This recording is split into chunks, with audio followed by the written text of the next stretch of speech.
Hi, my name is David Adams. I'm a local private investigator and a professional development coach here in Memphis. Today I'm going to be talking to you about communication skills as far as co-parenting skills. Then we'll also be talking about domestic violence and child abuse laws in Tennessee. Hi, my name is Kimberly Schreiber and I am a local attorney here in Tennessee. Today I will be covering the second half of the course, and those two topics will be child support in Tennessee, followed by mediation and how it pertains to the Tennessee Permanent Parenting Plan.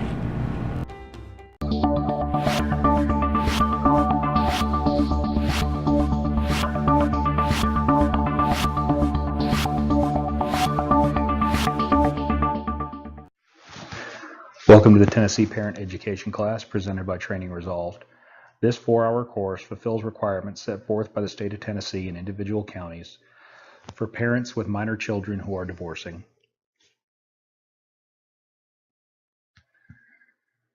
Hour for hour attendance of this course is mandatory. What does that mean for you?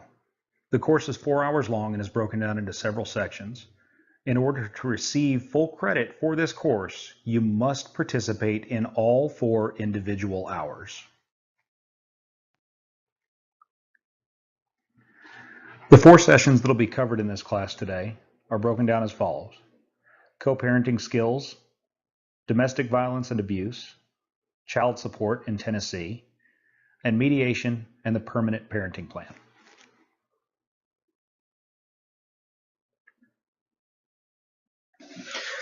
In the co-parenting skills section, we're going to talk about several things. We're going to start off with effective communications with the other parent, which is really going to cover some tips and tricks for keeping conversations going up on a positive note, as well as what to focus on when you're having those conversations with the other parent and what to avoid talking about.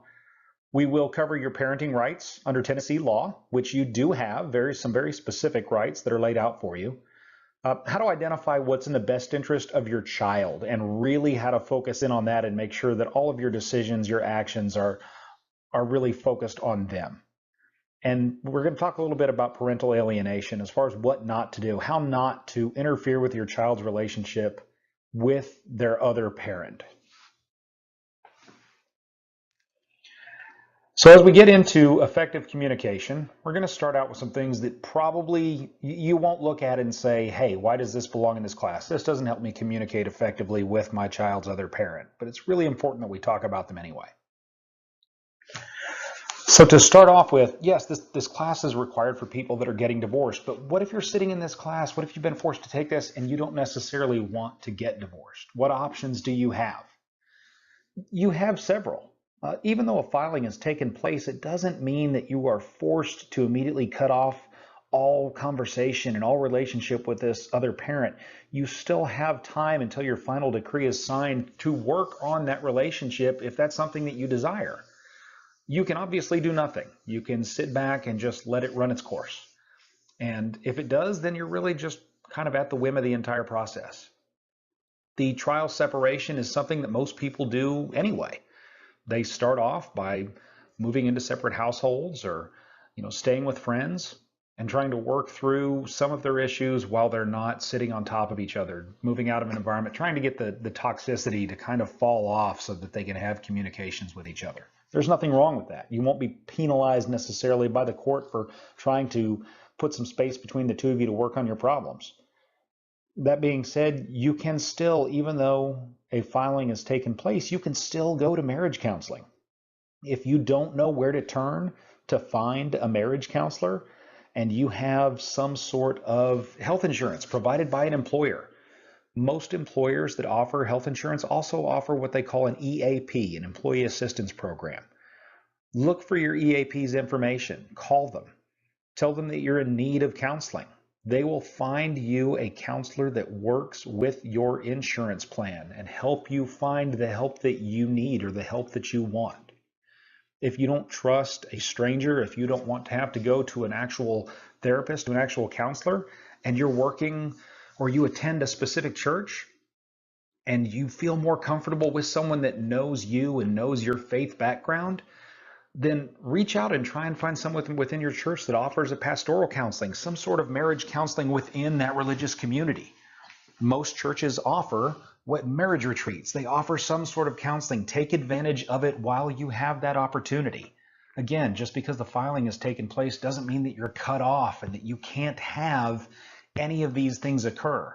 Until that final decree is signed, you have the ability to at least try and work on these things. If you are at the point where you know that a divorce is going to take place, but you feel like you just can't afford to do it right now. Maybe you are stuck with mounds of credit card debt, or your children are older and you want to wait until they get out of school and they graduate from high school. You have the option of doing what we call a parallel marriage. It's not something strange. A parallel marriage doesn't mean that you have multiple spouses. It's not some television show that you watch late night. A parallel marriage just means that both parents continue to live in the same house, but not necessarily in the same bedroom. They lead separate adult lives, but they live together and work together to pay off their debts and raise their children. And once you reach that certain financial threshold or that age threshold for your children, then they divide up their assets and go their separate ways. Legal options. Can you put a divorce on hold? Not really. There's not a phone number you can call to the county clerk's office and say, hey, my name's Joe Blow and I filed for divorce 3 months ago, but I'd really like you to stick that in a box and forget about it until I call back. That doesn't happen. Now, if you filed and there's no action on the filing, no one's done anything with it, generally within about 6 months to a year, the court will reach out to you and ask for a status of your case, but that's as close as you're going to get to a hold button. Legal separation, I really refer to as divorce light. It's a temporary solution that lets you maintain some insurance coverage, but we'll go into some more detail about that in just a second. As far as what about annulments? People constantly ask, well, can I just get an annulment? An annulment in Tennessee isn't really applicable if you have children or a marriage of really any length of time. Annulments can be had in churches, different religious situations for different religious reasons. If a church annuls a marriage, that has no impact on the state's marriage contract. They're two completely separate things. Annulments are very, very rare in Tennessee. About the only option you might have for one of those is if your 16-year-old daughter ran off with her 18-year-old boyfriend and someone signed your name to a license so they could get married on the courthouse steps. You might get that annulled. But again, if you have any sort of long-term marriage or a marriage with children, you're not really going to want to pursue annulment. So as we get into effective communication, we're going to start out with some things that probably you won't look at and say, hey, why does this belong in this class? This doesn't help me communicate effectively with my child's other parent, but it's really important that we talk about them anyway. So again, legal separation versus divorce. As I said before, legal separation is like divorce light. It has its own sets of rules that cover it, and if you'd like to read up on those rules, feel free to go to the internet and search for Tennessee Code Annotated 36-4-102, and you can read all the legalese mumbo-jumbo you'd like. I'll break it down for you as easily as I can. A legal separations complaint looks like a divorce complaint. They're almost identical. They have the same grounds that are listed for why you want a legal separation. There's just a few small differences. When you're legally separated, you're still married. What's that mean for you? It means you can't go get married again if you're legally separated because your marriage contract still exists. You can, however, when you're legally separated, continue to provide health insurance, life insurance for the other person because they are still technically your spouse. When you file for a legal separation, if you've got children, the court is still going to sit down and make you figure out things like who are the children going to live with? How often are they going to see the other parent? You still have to figure out a permanent parenting plan. You still have to go through and figure out child support issues and how you're going to separate your property. It's almost divorce. It just isn't quite. If you're thinking that you might want to file for legal separation as a placeholder until you decide to get divorced in 6 months to a year, the best advice I could give you would be not to. A divorce can be stretched out for quite a long time. When you file for divorce, the absolute soonest that you can actually get divorced in Tennessee with children is 90 days. There's nothing wrong with filing for divorce and then stretching out the proceedings as long as you need to make sure that you have all of your other matters taken care of. That way, when you both get to the point where you've paid off your debts or your children are older, you've already taken care of all the paperwork, you've already run at least your 90-day window, and you can go ahead and go to the court and say, hey, we've handled all this, we're ready to move on.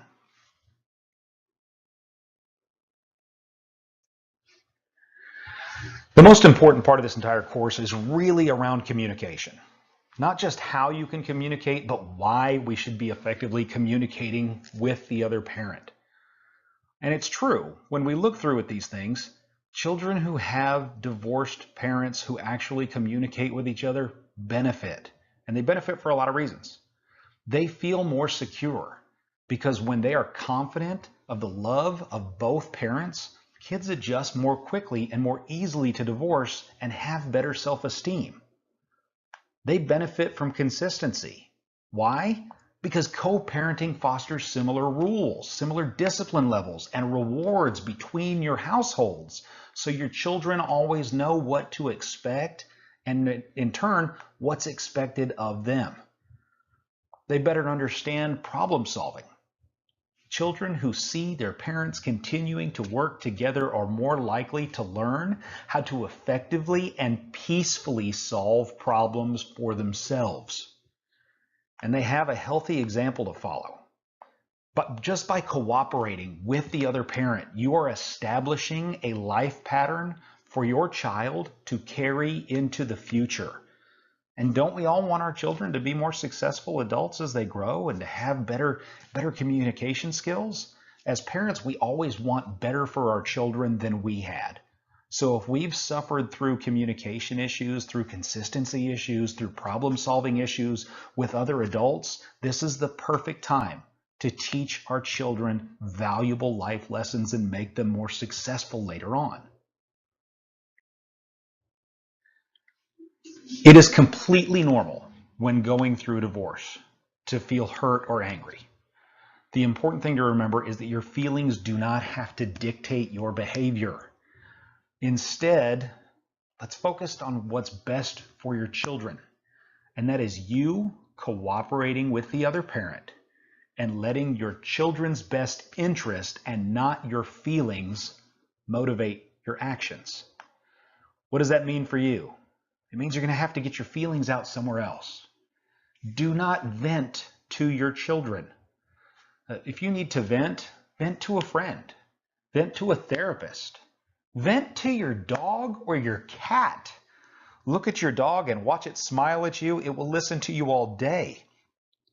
Use something like that to get negative feelings off your chest. But never, ever vent to your child. Just as another tip, if you feel stressed, if you really feel that these feelings are weighing down on you, exercise can be an incredibly healthy outlet to let off that steam. Stay kid focused. If you start to feel angry, if you start to feel resentful, try to remember why you need to act with purpose and grace. Your child's best interests are at stake. If your anger starts to feel overwhelming, look at a photograph of your child. Remember that this is why you need to stay calm. That bright, shining face is something you don't ever want to darken with your own negative attitude.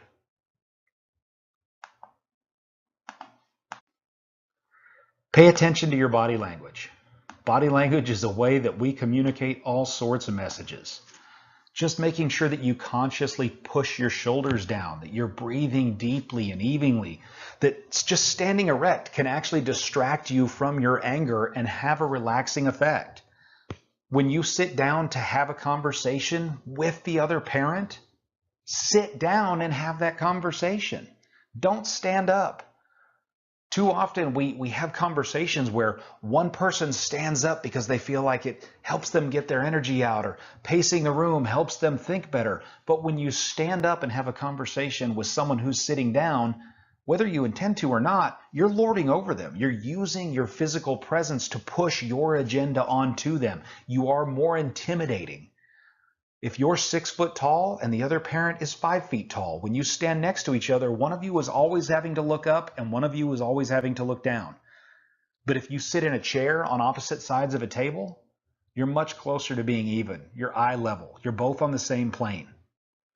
Sitting down can also keep you from strolling across a room when you get angry and getting into someone's face. Sitting down just helps create a more even playing field. It creates equal partners at a bargaining table.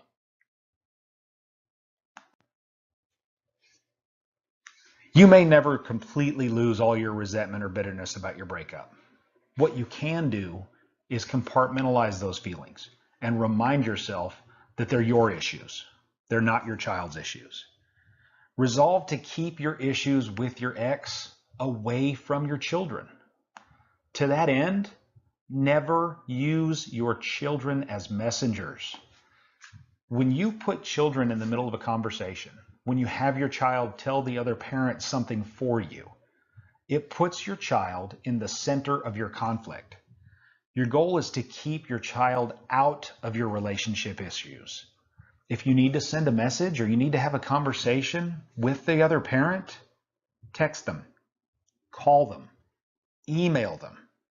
Do not send those messages with your kids. Sure, there's things that kids are okay to deliver messages around. Things like, hey Dad, don't forget, I've got a soccer game Tuesday. Or, hey Mom, Dad said I have a dentist appointment at noon on Monday and that he's going to send you a message about it. That's normal messages that children would relay back and forth between parents anyway. But remember, if it's something that you need to talk about that are adult concerns, keep those conversations between adults. Keep your own personal issues to yourself as well. Don't say negative things about your ex to your children, or make them feel like they have to choose whose feelings they're going to protect, or choose which parent they love. Your child has a right to a relationship with both of their parents that is completely free of your influence.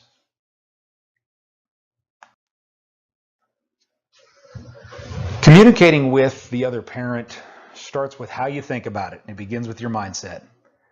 You need to think about your communications with the other parent as being kind of a business relationship. Your business is making sure that you raise a healthy child.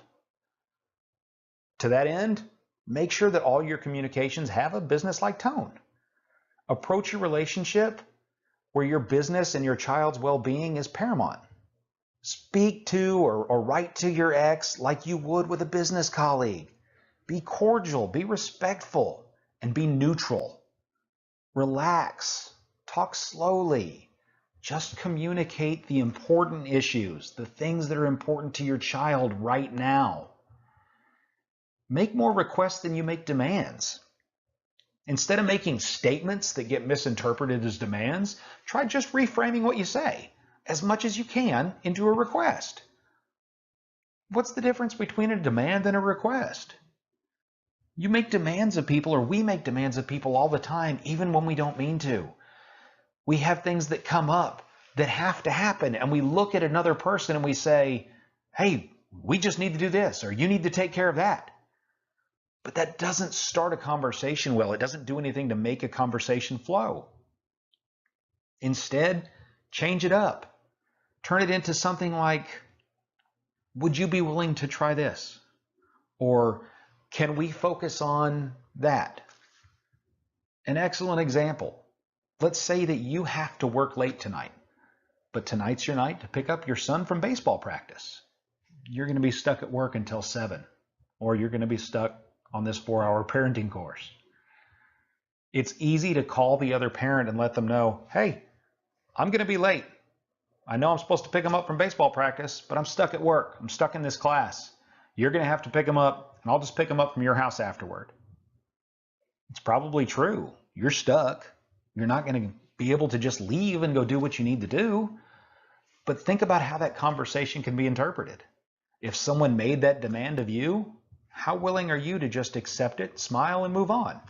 Or does it encourage you to respond with something like, thanks for being patient, or thank you for thinking about how it impacted my time, and wow, did you have to schedule that for right now? Or, oh, so your child's going to be disappointed again. That doesn't go anywhere. It doesn't help you out. Just change it, rephrase it. Hey, I'm sorry, I got stuck at work, or I got stuck in this class. It's going to make me a little late. Do you mind picking our son up from baseball? I'll come by and pick him up from your house just as soon as I finish. Think about how easy that is to do and how much it changes the entire conversation. Yeah, the other person might still be upset, but at least you've asked them to do something instead of telling them that they were going to do something. Listening can be a problem for a lot of us. Communicating with maturity starts with listening. Even if you end up disagreeing with the other parent, you should at least be able to convey to your ex that you have understood his or her point of view. And listening doesn't signify that you approve, so you don't lose anything by allowing your ex to voice their opinion. Listening is one of the hardest things to do because most of us don't listen to listen. We listen to respond. I'm going to listen to you talk, but the moment you say something I disagree with, I'm either going to interrupt you and make my point and tell me why you're wrong, or I'm going to wait until you stop flapping your lips, but the whole time I'm thinking about what I'm about to say. In both instances, I stopped listening. I cut you off. Or I stopped listening and then just launched into a tirade as soon as you stopped talking. You've shut down communication. You've killed the ability to understand what the other person's real insight into what they were saying was. Listen. If you have to, keep a pad and paper handy. When someone's talking, if you hear something you want more information on or something you want to readdress, write it down, bullet point it. Come back to it later and ask them a clarifying question. Hey, when you said that you didn't think you wanted that this was never supposed to happen, did you mean that you thought it would never happen or it just wasn't supposed to happen right now? Give them the opportunity to clarify what they've said and give them the opportunity to fully communicate their message to you. Showing restraint's not the easiest thing in the world. All right? You need to keep in mind that communicating with each other is going to be necessary for the length of your child's entire childhood and in reality for the rest of your life. You have children. You know what that means. You're probably going to have grandchildren, right? So what does that mean for you? It means a whole new set of birthdays. It means new sets of graduations, new parties, new weddings, new births. You're going to want to be a part of those things. So is your child's other parent, which means you need to train yourself not to overreact to your ex. Over time, even if you have that person who was really good at pushing your buttons right now, the more you can practice not reacting to that person, the more numb you become to their attempts to really push your buttons and get a response out of you. In order to be effective communicators, you're going to have to commit to meeting and talking pretty consistently. Frequent communication with the other parent will convey the message to your children that you and their other parent are a united front, at least when it comes to things with them. It may be really difficult in the early stages, but the more you can work on this, the easier it gets over time. And remember, consistently is up to you. It can be whatever you want. It doesn't have to be for an hour once a week or every other Tuesday at 3 o'clock at your local coffee shop. Consistently is whatever it needs to be for the two of you, so long as you can get important items about your children communicated to each other. The last part of it to remember is this: keep your conversations focused around your children. You can control the content of your communications. Don't let a discussion with your ex or the other parent turn into a conversation about your needs or about their needs. The only thing these conversations need to be focused on is the most important person, your child's needs.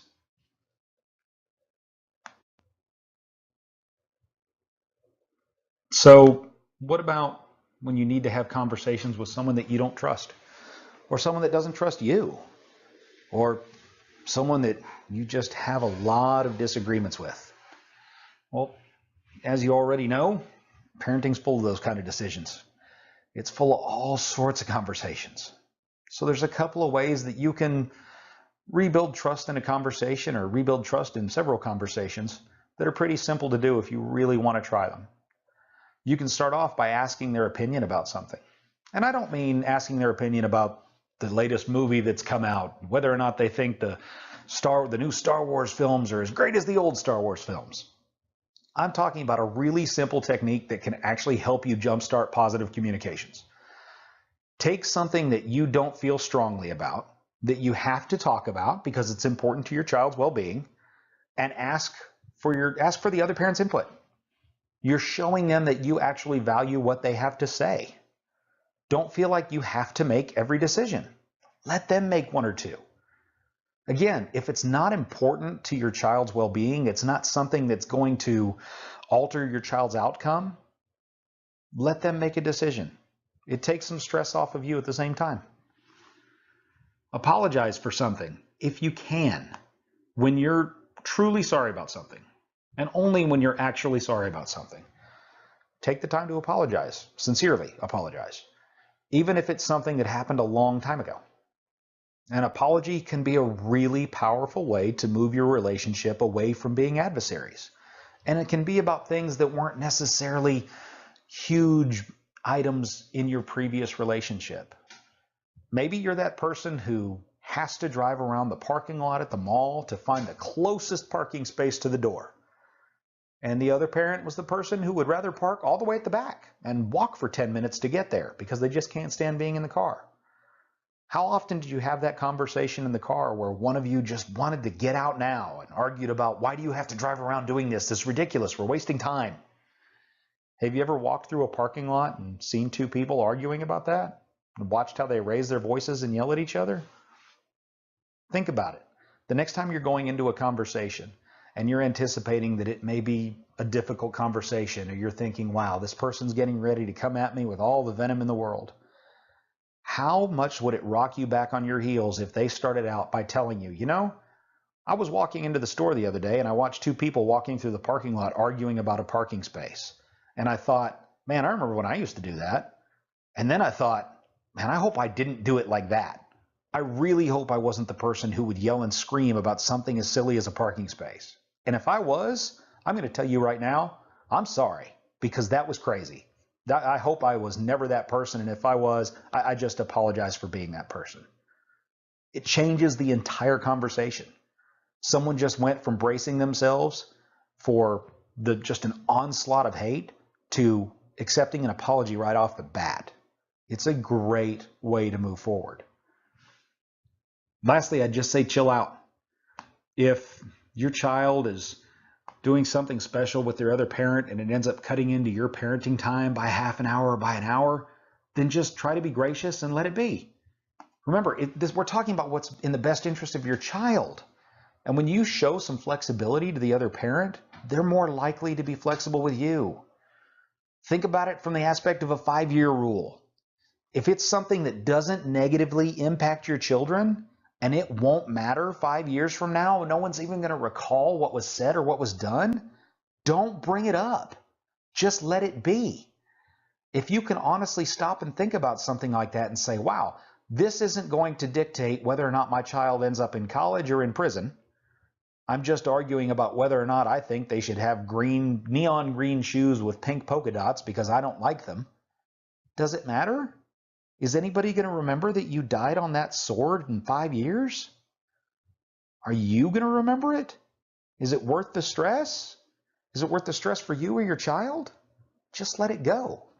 Let it go, and I promise you will both be much, much happier. One of the first things that separating parents really need to focus on, and for some reason we just don't, it's something that comes up on the back end, is consistency for our kids. It is perfectly healthy for our children to get exposed to different perspectives, to learn how to be flexible in different situations. But when it comes to their parents, they need to know that they're living under the same basic set of expectations, the same basic set of rules at each home. And aiming for consistency between your home and the other parent's home helps avoid confusion for your children. What do you need to focus on? Well, start with rules. Rules don't have to be the same exactly between both households, but if you and the other parent can establish some generally consistent guidelines, Your kids won't have to bounce back and forth between two radically different disciplinary environments. Important lifestyle rules are what we're talking about. Things like homework issues, curfews, things that are off limits, that need to be followed in both households, that you need to work together to establish and communicate to your children. When it comes to discipline, try to follow similar systems of consequences for broken rules, even if the infraction didn't happen under your roof. So if your kids have lost their TV privileges while they were at the other parent's house, you need to follow through with that restriction. The same thing gets done for rewarding good behavior also, not just negative. When it comes to schedules, where you can, aim for some consistency in your children's schedule. When do you make dinner? When does homework have to be completed? What time's bedtime? Having things like that similar can go a long way toward helping your child adjust to having two households. Not only that, you need to communicate about these things anyway. Because I got terrible news for you. They're not things that you can argue about in court. You're not going to get a permanent parenting plan that tells you that your child's bedtime is 8 o'clock every night, or that your child has to have a green vegetable with dinner. All right? Those are things that happen when whatever the rules are at a parent's house or what the rules are at a parent's house. But again, we're focusing on what is in your child's best interest. So go ahead and have those kind of communications right now. So disagreements. What do you do when you disagree? You're bound to disagree. You've probably disagreed in the past. So as you're co-parenting, you're both going to disagree over certain issues. And you need to keep in mind a couple of things while you try to come to a consensus with the other parent. First off, respect goes a long way. Simple manners, for some reason, are really often the most neglected thing between co-parents, even though they should really be the foundation for your co-parenting. Being considerate and respectful includes things like letting the other parent know about school events, or being flexible about your schedule whenever you can, and really taking this other person's opinion about things with your child and your child's well-being seriously. Even things like please and thank you seem to get lost and go a long way toward making a conversation productive, and really show your children that, again, you can be an adult, you can be the bigger person. Keep talking about things. It might seem incredibly tedious, but if you disagree about something that is important to your child, you need to continue to communicate about that topic until you come to a resolution. Do not discuss, obviously, differences of opinion with or in front of your child. They're not involved in it. It's a parenting discussion. It's not a parent-child discussion. If you've been talking to the other parent and you still can't agree on something, you may need to get a third party like a therapist involved. You may even go so far as to get a mediator involved, but find a neutral third party who can help you identify where issues are or can help you craft an agreement that you can both live with. Don't sweat the small stuff. If you disagree about something important, like surgery or medical care or the choice of a school for your child, then by all means, keep the discussion going. But if you want your child in bed by 7:30 and your ex says that they don't care if they stay up until 8, try and let that go. All right, you've got bigger issues. You've got bigger fish to fry. Save your energy for those kind of things. So on that light, compromise. You're going to have to come around to your ex-spouse's point of view sometimes, just as often as they are probably going to have to come around to yours. It may not always be your first choice, but compromise allows you to both take a win and really allows both of you the ability to be more flexible with the other parent later on down the road. So when you start talking about transitioning children back and forth between households, there's a lot of stress associated with it. The actual move from one household to the other, whether it happens every couple of days or just on weekends, can actually be really tough on your kids. Transitions are a major change in your child's reality. Every time they reunite with one parent, they also have to separate with the other. So that's why each hello is also a goodbye. In joint custody situations, transition time is inevitable. It's going to happen. But there are a lot of things that you can do to help make those exchanges and transitions easier on both you and your children when they leave and when they come back. As your kids get ready to leave your house for your exes, try to stay positive and make sure that they get where they're going on time. You can use a couple of the strategies we've got listed below to kind of help make those transitions easier. Tell you to start off, help your kids anticipate the changes coming. Remind them that they're going to be leaving for the other parent's house in a day or two, and stay positive about it. Remember, our kids are usually better people than we are. And what's that mean? It means that they are more dedicated to making sure that everyone around them is okay than we are sometimes, which is kind of sad. If your child sees that you're depressed about the fact that they're getting ready to leave and go see their other parent, they might be excited to do it. But when they see that you're not excited, that you're sad, then they try and hide that because they want to protect your feelings. Be excited for them. Be excited for them that they get to experience new things with their other parent, that they get to spend special time with the other parent, because you get the same thing. Instead of showing that you're sad because your child's getting ready to leave and maybe they're going to the zoo this weekend with their other parent and there's a great new display there that has cute little fuzzy pandas and you wanted to be the one to show that to your child. Your child's still excited about it. Let them know that it's okay. Hey buddy, I heard you're going to the zoo this weekend. I know you're going to go see the pandas. That sounds great. I heard that the babies are so cute. When your child sees that you're excited for them, then they know it's okay to be excited themselves. Allow them to be excited. Show them that it's okay, that you care enough about them, that you want them to have good things. You want them to have positive things. Help them pack their things before they go. Depending on their age, you can help your children pack their bags well before they leave so they don't forget something that they'll miss. Make sure that you're encouraging them to pack familiar things like a special stuffed animal or a photograph.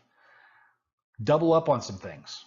If you can double up on things like toothbrushes, hairbrushes, pajamas, deodorant, makeup, it makes those days so much easier and takes away the stress of having to worry about whether or not they have everything they need.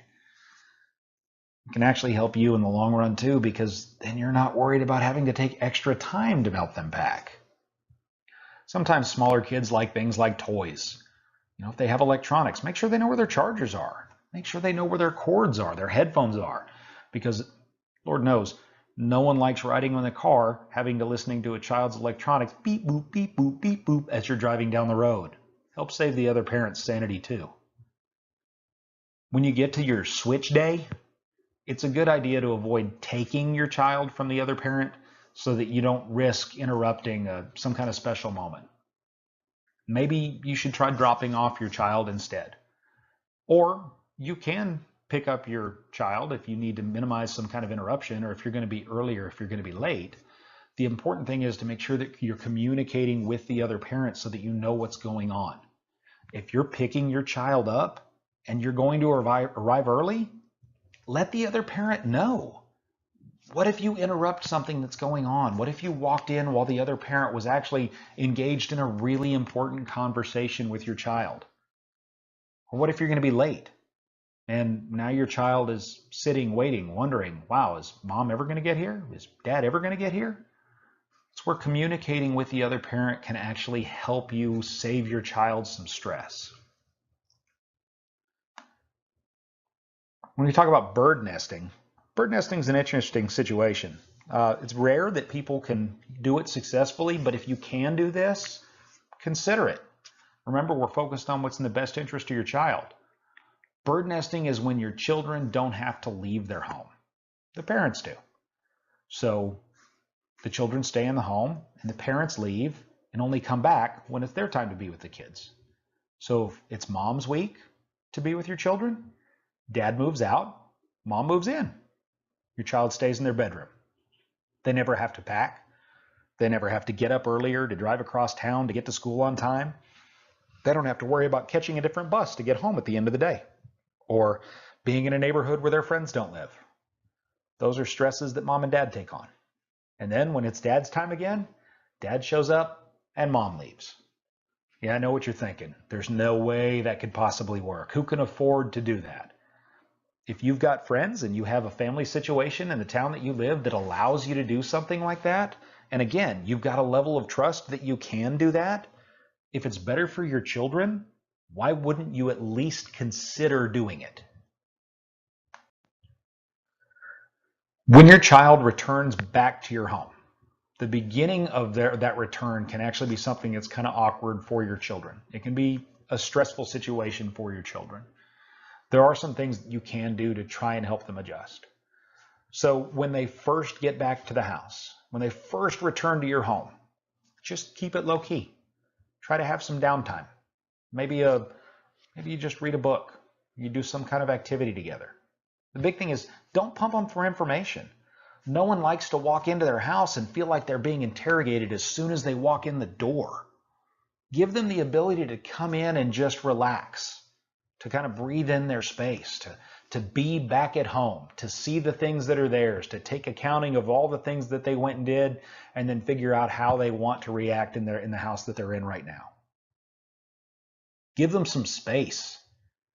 A lot of times kids will come home and they need a little time to kind of adjust to the transition. So if your child comes in and they seem like they need a little bit of space, go do something else nearby. Hey buddy, I'm glad you're home. I'm in here washing the dishes. Just go ahead and put your clothes down in your room, whatever, and we'll talk about dinner in a few minutes, right? Let them go relax. Sometimes teenagers just come in and all they want to do is go in their room and shut the door and turn on the radio for a while. Well, it's not bad for your child and you're going to relax. Why don't you let them do it? Hey, I'm glad you're home. We're going to eat dinner in about an hour, so go do whatever you need to do and kind of let me know in a little bit what you're thinking about for food. Give them the ability to come into their own space and breathe in their own space, to get used to where they are. You can do that sometimes just by establishing a routine. Maybe when your child comes home, you have a normal schedule. So it's Sunday night when you come home, and every night when you come home, we've got a game. We've been playing Monopoly for the last 6 weeks. And we start up when they get back to the house. Or maybe you sit down and you play chess, or you read a book together. Maybe your special routine when your child comes home is that you cook their favorite meal together, or you go out to their favorite restaurant. Remember, children thrive on routines, whether they admit it or not. And if they know what to expect when they return home, it can actually help that transition be a lot less stressful for them. And when it's less stressful for them, it's less stressful for you.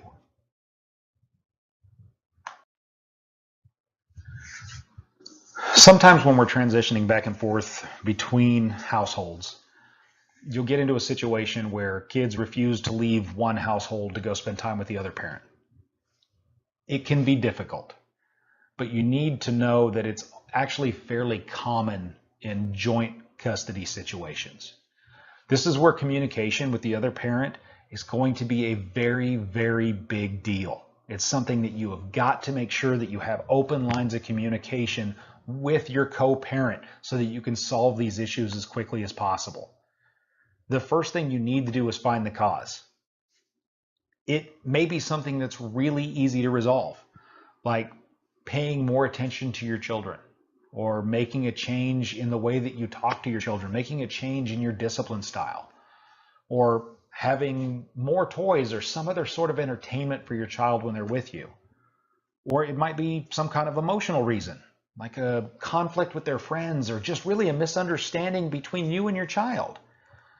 You need to talk to your child about their refusal to go with you or with the other parent. And if you can't have a conversation with your child, if you're not at the point where the two of you can talk about it, then you really need to engage the other parent to find out what's going on so that you can get to the bottom of it as quickly as possible.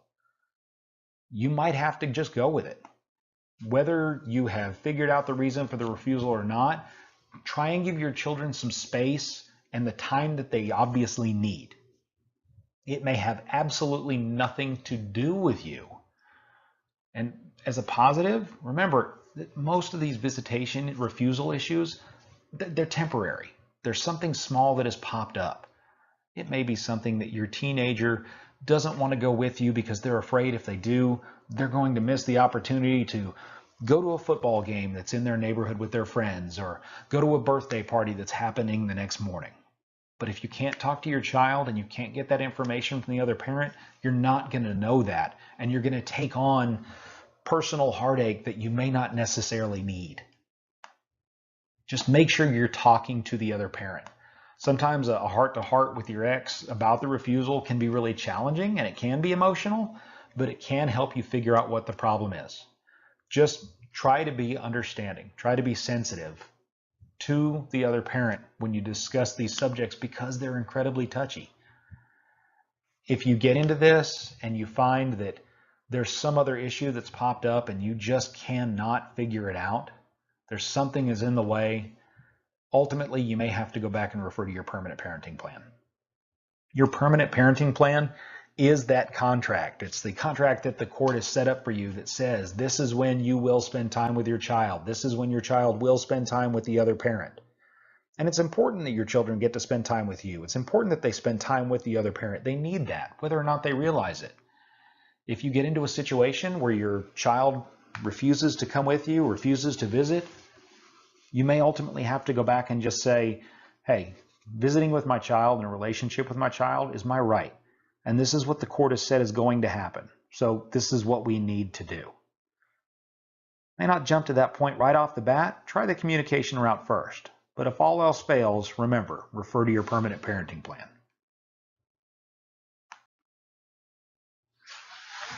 So what could cause a child to refuse to go with their other parent or spend time with them? Well, all the other things we've discussed aside, sometimes it's parental alienation. And what is parental alienation? Well, there's a lot of opinions on what it is. According to Psychology Today, there was an article that was written in 2015 on the recent advances in understanding parental alienation. And according to that article, really it can be defined this way. It's a mental condition. It's a mental condition where your child allies themselves with a parent and rejects a relationship with the other parent through no just cause. So what does that mean? It means your child decides to cut off a relationship with one of their parents when that parent hasn't done anything to deserve it. If you don't have a high conflict relationship with the other parent, then be glad, because this is something that happens in high conflict situations. It generally doesn't occur when you have two people that are co-parenting effectively and they're communicating with each other about things that are important to their children.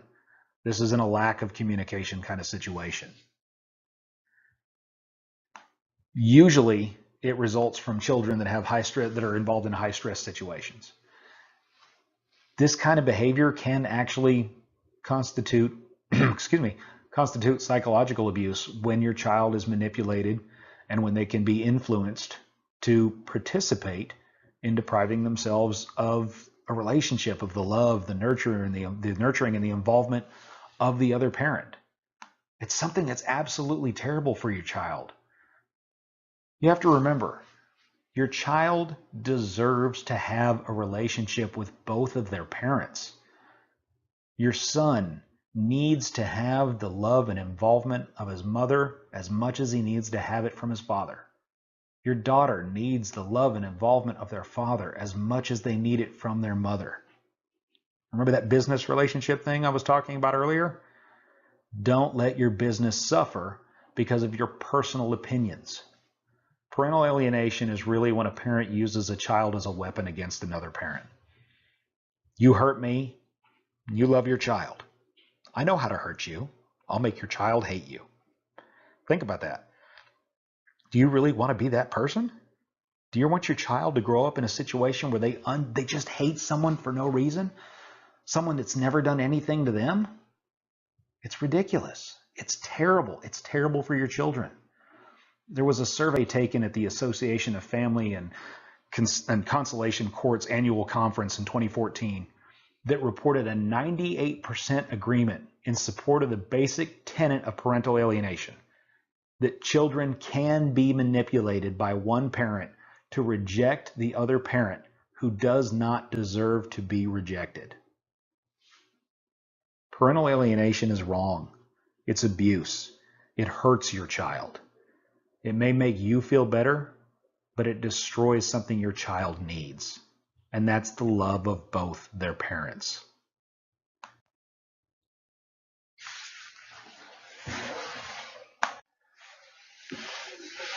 In Tennessee, you're lucky enough to have certain rights that are laid out for you by law. What are those rights? Well, I'm going to cover them with you.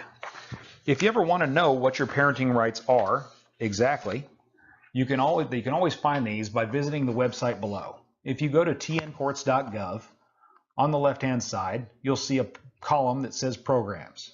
When you select Programs, you can then go into the main page and select Parenting Plan and Forms. It's in several different versions. As a part of the parenting plan, the last 2 pages actually cover your parenting rights under Tennessee law.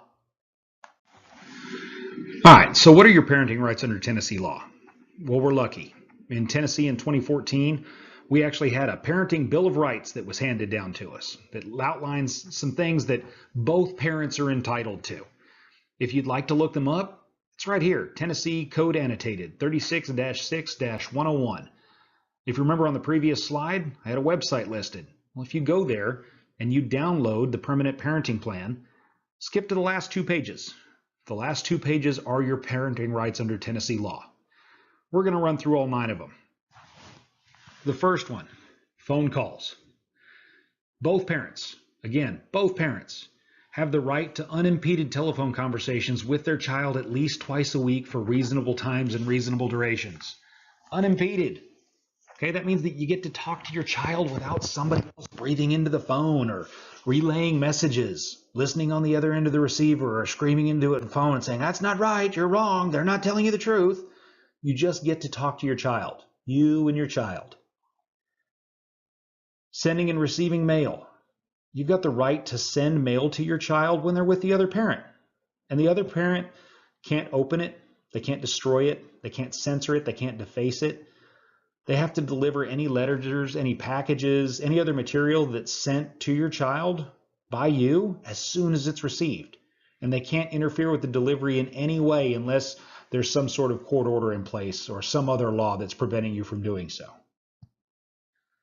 This notice of illness or injury, you've got the right to receive relevant information and notice as soon as possible, but within 24 hours.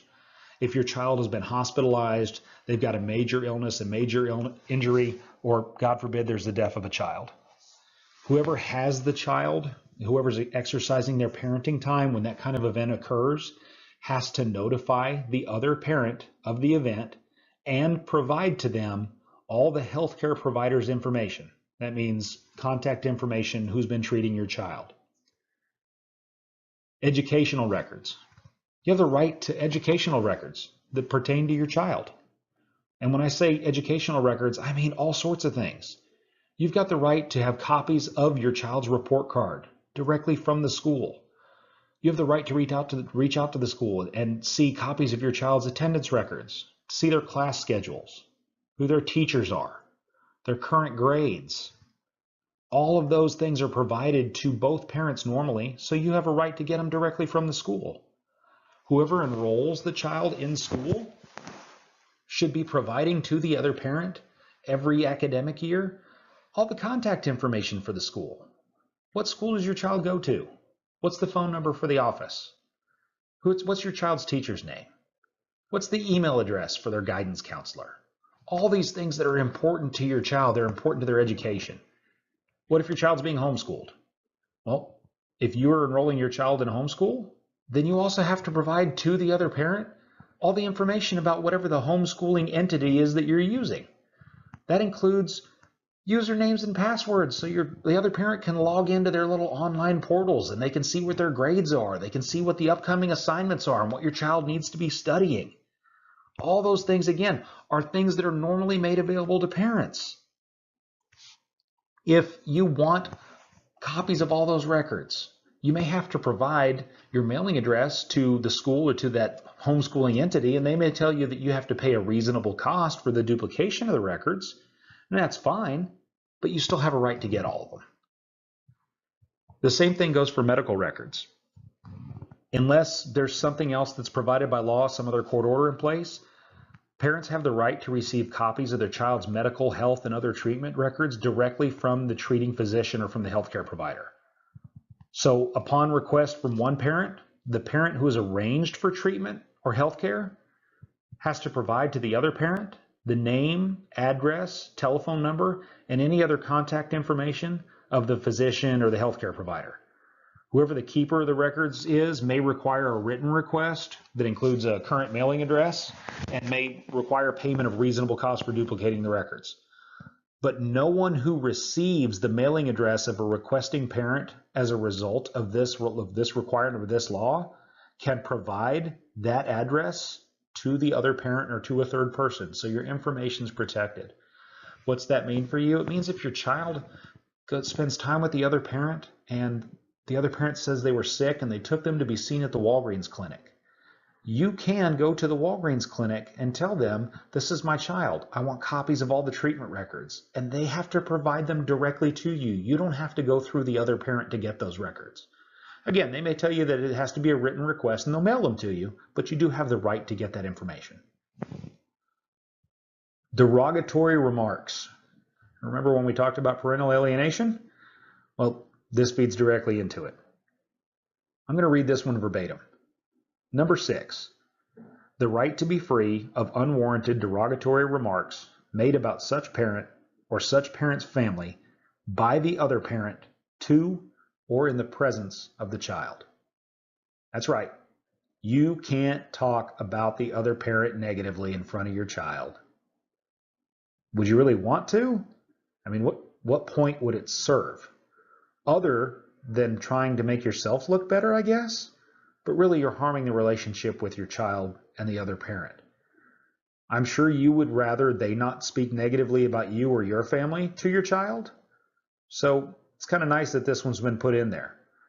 We don't need to treat our children that way anyway. Number 7, this notice of extracurricular activities.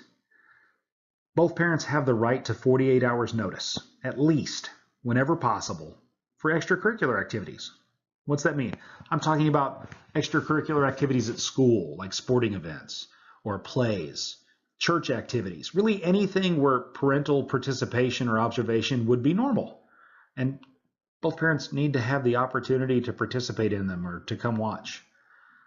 Whoever enrolls your child in that activity has to advise the other parent about the activity and give them the contact information for whoever the person is that's responsible for scheduling it so that that other parent can make arrangements to participate or come see it. Again, unless there's some other kind of court order or law in place that keeps them from doing it.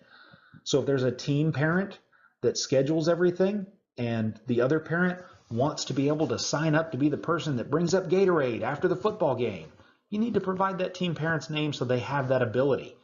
Or if they want to volunteer to come up and help paint backgrounds for your child's play, they have the right to do that. They have the right to do that. And really, I'm sure your child would love to have their parents involved in that. So do it for your kids, even if you're not going to do it because you're required to do it by law. Number 8, the itinerary for out-of-state travel. Well, if your child leaves the state with the other parent for more than 48 hours, you're entitled to an itinerary that includes the planned dates of departure and return, the destination, the mode of travel, telephone numbers. Whichever parent the child is traveling with has to provide this information to the other parent and to give that parent reasonable notice that it's going to happen. Yeah, so it's a schedule. If your child is leaving with you to go to Disney World on Friday morning and you're jumping on flight 26 out of Austin, Texas, and you're arriving in Orlando at 11 a.m. on Saturday, all that information needs to go to the other parent so that they know where their child is at all times so they can track the flights if they really want to. You've got to provide a phone number to them and say, hey, look, we're going to be in Disney World staying at this resort. Here's the phone number for the resort, and this is the room we're going to be in. So if they want to, again, you go back to that telephone conversation. They can reach out to their child and talk to their child. The last one of these is number 9, access participation in the child's education. Both parents, again, unless there's something in place, some sort of court order, have the right to access and participation in their child's education on the same basis that's provided to all parents, including the right to come see their child during lunch or during school activities, as long as them coming up and doing it is legal, that it's reasonable. You just can't interfere with the school's day-to-day operations or your child's educational schedule. So if you're not the primary parent, but you still want to have lunch with your kid on a random Tuesday, as long as there's not some sort of court order in place stopping it, you're not interfering with the school's day-to-day operation, you're not trying to pull your child away from their normal lunch schedule to do it, you have the right to do that. If you are the primary parent and it's the week that your child is spending with the other parent, and it's a random Wednesday and you still want to go up and have lunch with your child, again, as long as you're not interfering with the school's operation or your child's educational schedule, you can do that.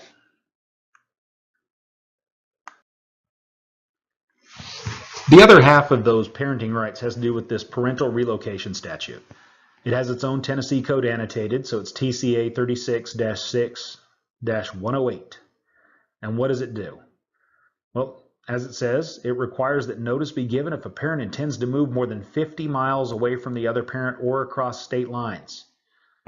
It specifically spells out how that notice has to be given, and what that notice has to contain, and how that notice has to be delivered to the other parent, and gives the other parent the opportunity and a method to file a complaint with the court in opposition to that move. What does that mean? Well, let me tell you what it says. If either parent intends to relocate more than 50 miles away from where they currently reside, or they intend to relocate outside the state of Tennessee, then you have to deliver written notice. It has to be sent either certified or registered mail to the other parent's last known mailing address. It has to say a few things. It has to have some specific disclosures. It has to have a statement of the parent's intent to move. It has to have the actual place, so the address where the parent is going to relocate to. How far away is it? Where is it? What city is it in? What county is it in? What judicial district is it in? It has to include the reason or the reasons why they want to relocate. Why is it you're trying to move away? And lastly, it has to have a statement letting the other parent, the non-moving parent, know that upon receipt of that notice, they have 30 days to file a petition with the court in opposition to the move. That notice has to be sent at least 60 days prior to the move. So you can't just surprise someone with it and say, hey, I'm moving next week and this is what I want to do and there's nothing you can do about it. No, it's not the point. So why do we do that? Well, there's a lot of reasons why somebody would move. There's a lot of reasons why somebody would move away from the other parent. They're not all the I just want to get away from the other parent reasons either. Some of them are completely legitimate. What if the other parent's getting remarried and their new spouse owns a home that happens to be across state lines, and state lines only a few miles away? Depending on where you live, you can move 5 miles and move into another state. Well, moving in with your new spouse is a perfectly normal thing. You still have to send the notice, though, letting them know you're going to cross state lines. What if you want to move because your job has closed down? You work at a plant on the west side of Tennessee, and your employer closes the plant and says the only place they're going to have work anymore is on the east side of Tennessee, and you're going to have to move across the state. You still have to send that notice to the parent and let them know, hey, I'm going to be moving. I'm going to be moving from Memphis to Knoxville because my job is relocated. Here's where I plan on moving. It doesn't mean that the court's going to tell you to find a new job and stay here, but they may have to change some things about your current parenting plan. If you've got 50-50 custody because you both live in town, that obviously can't happen if one of you has to move across the state. There's no way to have 50-50 custody when you've got 600 miles between the two of you. So the court may come through and tell you that you have to change your current parenting plan. You have to change your parenting schedule. It may end up changing your child support. But you have to deliver that notice so that you have time to work those things out.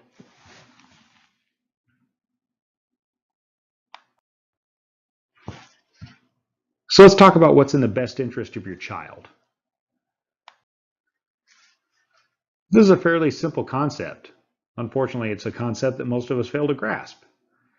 There are two things that you need to think about when you're making decisions. And really, it's decisions about a lot of things. The first one, what's in the best interest of my child? And the second is what's in my best interest? Well, there's a difference between those. What is the difference between the best interest of your child and your best interest? Go back to the example of moving.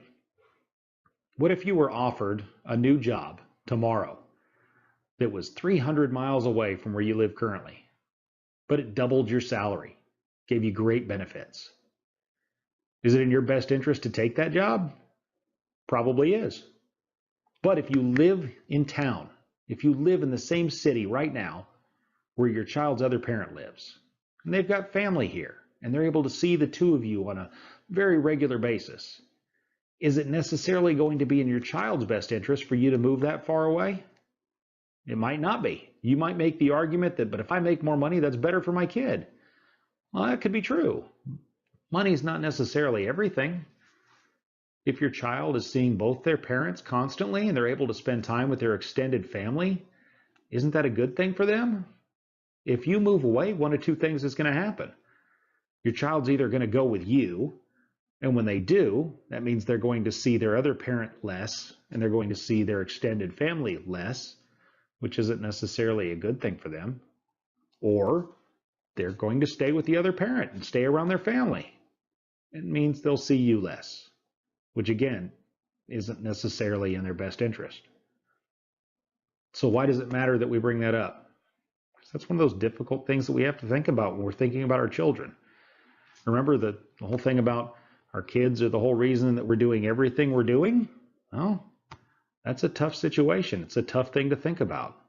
Maybe we have to put off that really good job for an extra year or two. Maybe we need to talk with our children and make sure that our kids understand what's going on, and that really that we know what they're going for and the things they're getting ready to go through in life. Maybe we have to talk to the other parent and find out that, wow, hey, look, they were getting ready to move too. So now we both have to figure something out. But again, we have to figure it out with your child in mind first and not ourselves. Once we have kids, we don't get to be greedy anymore. All right, so we've talked a lot about communication, why we should communicate, what we should communicate about, all the parenting rights that you have. So it's about time I actually gave you something you can use to communicate without necessarily having to talk face to face, or just some tools to make it easier on you.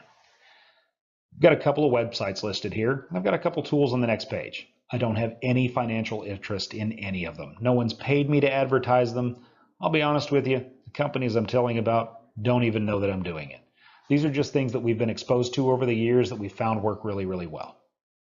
The first is this OurFamilyWizard.com. I'm going to tell you it does have a subscription fee. I'm not entirely sure what it is right this second. But if you go to the website, I'm sure you can find it. The great thing about Our Family Wizard is that it gives you a secure location where you can document and share important information. You can schedule parenting time on a shared calendar. After school activities, you can keep track of medical expenses. It's just a great tool. Both parents provides you with an email address that you share. So an email address that you can give out to your school, you can give to the doctor, you can give out to your sports teams, just whatever, so that both of you have access to information that's sent out quickly and that you don't have to rely on each other to go back and forth with information. One of the great things about Our Family Wizard and then some of the apps I've got on this next page is that it also gives you access to an address book for important numbers and ways that you can share files and photos with the other parent.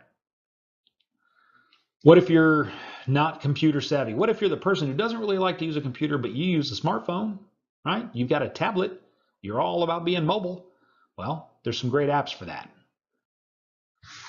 Here's a couple of them. Two Houses.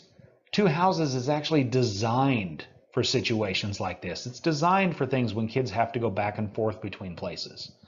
You see an example of it there in the lower left-hand corner. It's got some really great tools built into it. Again, it has an address book that you can set up with all sorts of important information about your child. It gives you the ability to schedule parenting time on a calendar. It lets you share information back and forth, unreimbursed medical expenses, receipts.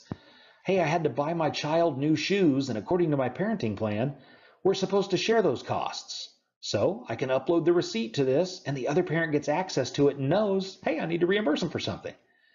It also lets you store things like medical records, immunization records, stuff that you can get to easily. There's a lot of things to remember these days when it comes to our kids, right? There's all sorts of medications out there. What if you can't remember the exact dose or the exact official name of a medication that your child's on? Well, if it's uploaded to your app and the doctor asks you, well, exactly how many milligrams of ADD medicine does your child take a day? I don't know. They take 2 pills. I can log into this app. I can open it up and tell you, oh, well, according to this, they take 5 milligrams in the afternoon and 27 milligrams in the morning. It's a very quick way to do it, and you don't have to rely on calling someone else to do it. You can see an example of that calendar that you share where you can both go in and plug in information, not just things like your child's baseball game or their upcoming dentist appointment, but stuff like, on this week, I'm going to be in Orlando. So if my child needs to reach me, they need to call me on my cell phone. Or here's the 2 weeks in June where I'm going to take my kid on a road trip across the United States and we're going to the Grand Canyon. So we always know things that are coming up. Cozy does the exact same thing. Kidganizer is unfortunately still only an iPhone app, but they do all these things. They're great at putting these things together. If you want something else that kind of helps you keep your child on track, that's not necessarily built for adults to stay on track, but really can help with kids who swap back and forth between houses, I'd recommend to you Chore Monster. It's free. I can tell you from experience that I use it. I use it with my older daughter. It's fantastic. You download part of it to your phone, your child downloads it to their device, and it gives you a way to set up specific chores that have to happen all the time for your child. They can be things as simple as make your bed, brush your teeth, do your homework. And when your child does those things, they're able to go through and check it off on a box and say, hey, I did it. I made my bed. And you get a notice from your child, I made my bed today. When they do it, they earn points. You can set up rewards for your child so that just by doing the things they're supposed to do every day, they can be rewarded for it. It's a really great way to establish behaviors between 2 households. Because if your child wants to earn the points, they still have to make their bed or brush their teeth when they're with dad, just like they have to do it when they're with mom. And their rewards can be anything you want. There's built-in rewards, or you can create your own. Maybe you have an 8-year-old who absolutely loves ice cream, so you build in an ice cream date that they can earn with mom or with dad by earning enough points. Or maybe you've got a soon-to-be 16-year-old who loves to drive your Jeep, or wants to drive your Jeep. So you can build in points that say, hey, if you save up enough points, I'll give you a driving lesson. It's just a great way, again, to keep your kids on track when they're going back and forth.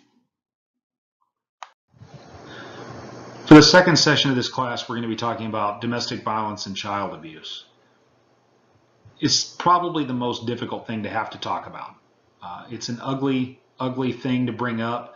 It conjures all sorts of imagery that no one really wants to address. But it's important to our children that we do. Believe it or not, when we talk about domestic violence and child abuse, we're still talking about communication. We're still talking about the need for your child's parents, for you, to be able to have an open line of communication with the other parent about things that you see that concern you with your child. We're not making the claim that because you're getting divorced, you're going to abuse your children. We're not making the claim that because your parents' children are divorced, that suddenly they're at a greater risk of being abused by one of their parents or being abused by someone else. I wouldn't try to make that statement. What we are saying is that when you have a child whose parents do not communicate effectively back and forth about the things that are important to them, that you can increase the risk that some of those warning signs go unheeded, that things that people who were communicating back and forth would notice don't get noticed or get dismissed as being something else entirely. it's still going to be incredibly important that if you think your child is experiencing something or you see warning signs of abuse, that you reach out to that other parent and ask them for their input, that you're able to communicate about that and say, hey, I see this is going on with my child and I'm concerned. What are you seeing? Are you seeing these issues also? Because remember, your child should be the most important thing to you at this point, and should be the person that all of your actions are done to protect. So as we start talking about domestic violence and child abuse, I want you to think about this. When I say child abuse, or when I say that we have an abused child that we have to look into, what's the first thing that pops to your mind? Was it this? Unfortunately, physical abuse is not the only type of child abuse. There are several types of child abuse, and child abuse can be incredibly prevalent depending on where you live. You also need to know that it doesn't matter where you live, everybody's at risk for it. In Tennessee, child abuse is everywhere, just like it is everywhere else.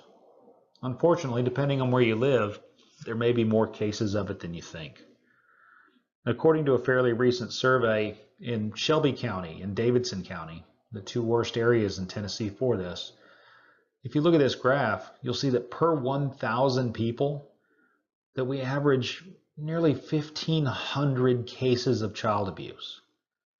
1,500 cases per 1,000 people. I wish that was wrong. I wish the math on that was wrong. But it's really what the data tells us.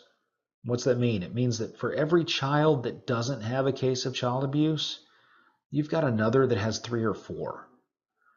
It's why we need to talk about this. It's why we need to recognize the warning signs. It's why we need to understand the different types of abuse so we can really cut back on this, so we can save kids the heartache of having to live through these kind of things. As we talk about this, we're going to talk about the types of abuse that exist.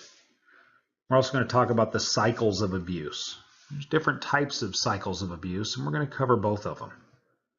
We're going to talk about child abuse in general. How is child abuse defined by the law in Tennessee? We'll also talk about some effects of abuse on children. And before we finish up, we're going to talk a little bit about orders of protection.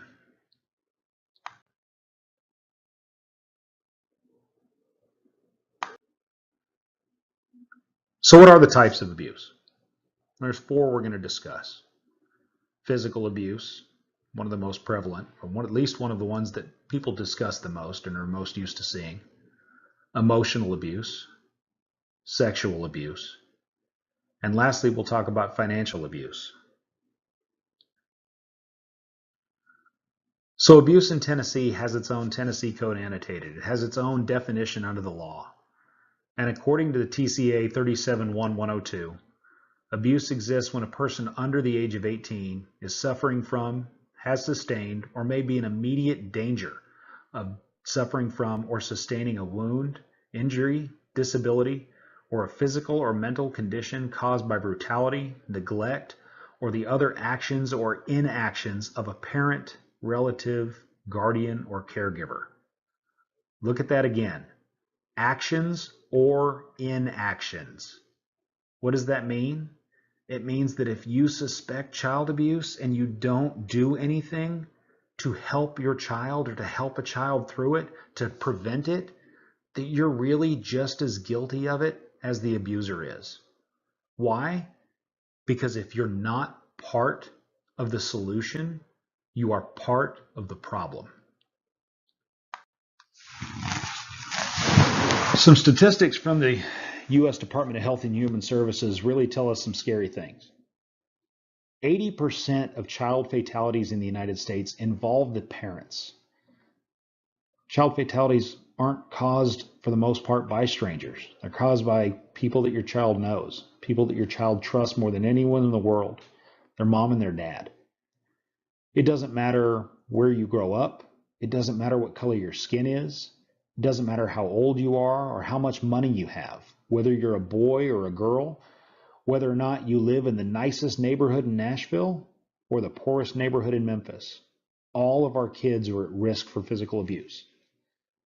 Children between the ages of 4 and 7 and 12 to 15 are at the greatest risk of being physically abused. Take a second and think about it. Why do you think that it's the ages of 4 to 7 and 12 to 15? Give up? Think about formative years. When do your children really start to develop their own personality? Go back and think about when your child was 3 or 4 years old. They're out of the terrible twos. They're really starting to become their own little person. They start to push back on their environment. They start to figure out, test their limits. What can they do? What can't they do? What can they get away with? That's kind of that early danger zone. It's that area where it's new territory for us as parents, that we may be more stressed out than normal, more likely to do something out of stress, more likely to do something that may hurt our child. 12 to 15, they're teenagers now. Not only do they know how to push buttons, they know how to push buttons. They know when to push buttons. They're bigger. They talk back even more. They say things that cut even worse. So it's much easier for us to lose control and snap back at them. Again, that's at the greatest risk for being abused. It's not necessarily the greatest risk for receiving serious injury. That belongs to very young children. Why very young children? For obvious reasons. They can't defend themselves. They can't fight back. They can't walk away. They can't run away. Let's talk about some physical abuse myths. I know. How do you have myths about physical abuse? Everybody knows what's physical abuse, right? Well, everybody knows that you shouldn't use a hairdryer in the bathtub. But guess what? There's a warning tag on the thing that tells you not to because somebody did at some point. So that's why we're going to talk about these. So let's start with number 1. It's only physical abuse if you mean to hurt your child. Anybody think that's true? I got bad news for you. Even accidental injuries of a child are considered physical abuse if whatever you did to injure them was done intentionally. How do you do something accidentally on purpose, right? Well, think about it. Maybe you meant to spank your child, but maybe you didn't mean to leave a bruise on them. Maybe your anger caused you to swing that belt too hard, or caused you to miss and hit them across the legs and instead of across the backside. It's still abuse. If your child is arguing with you and you lose your temper and shove them out of your face because you feel threatened, but when you do, they trip and fall backward and they fall down the stairs and break their arm. You meant to shove your child. You didn't necessarily mean to shove them down the stairs, but you did mean to shove them. That's what caused them to get hurt. That can be considered child abuse. Good parents don't get frustrated or angry with their child's behavior. Anybody who tells you that doesn't have kids. Everybody gets frustrated with their children sometimes. It's okay to get frustrated. It's even okay to get angry sometimes. You just need to remember to control your anger. Being angry doesn't get you in trouble. Being violent because you're angry can. We need to remember as parents that we have to learn how to express and control our anger so that our children learn to do the same thing by mirroring our behaviors.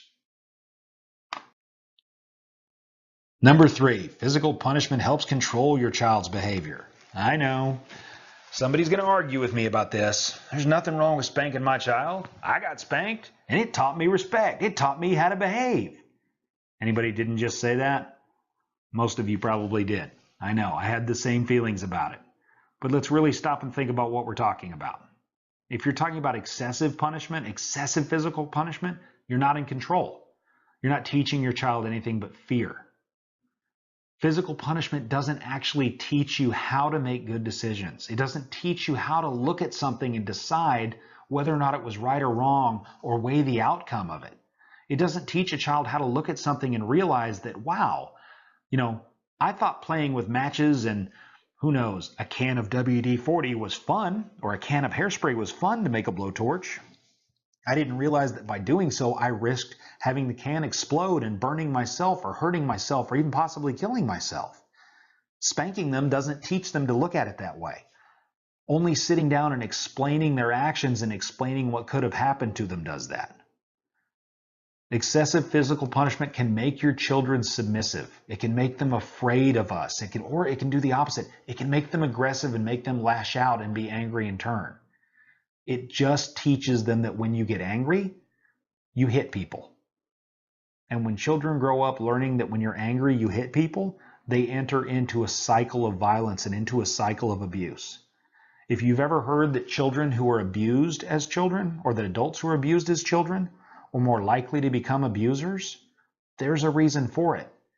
If you grow up being taught that when you're angry, you hit someone, then that's what you do when you get older.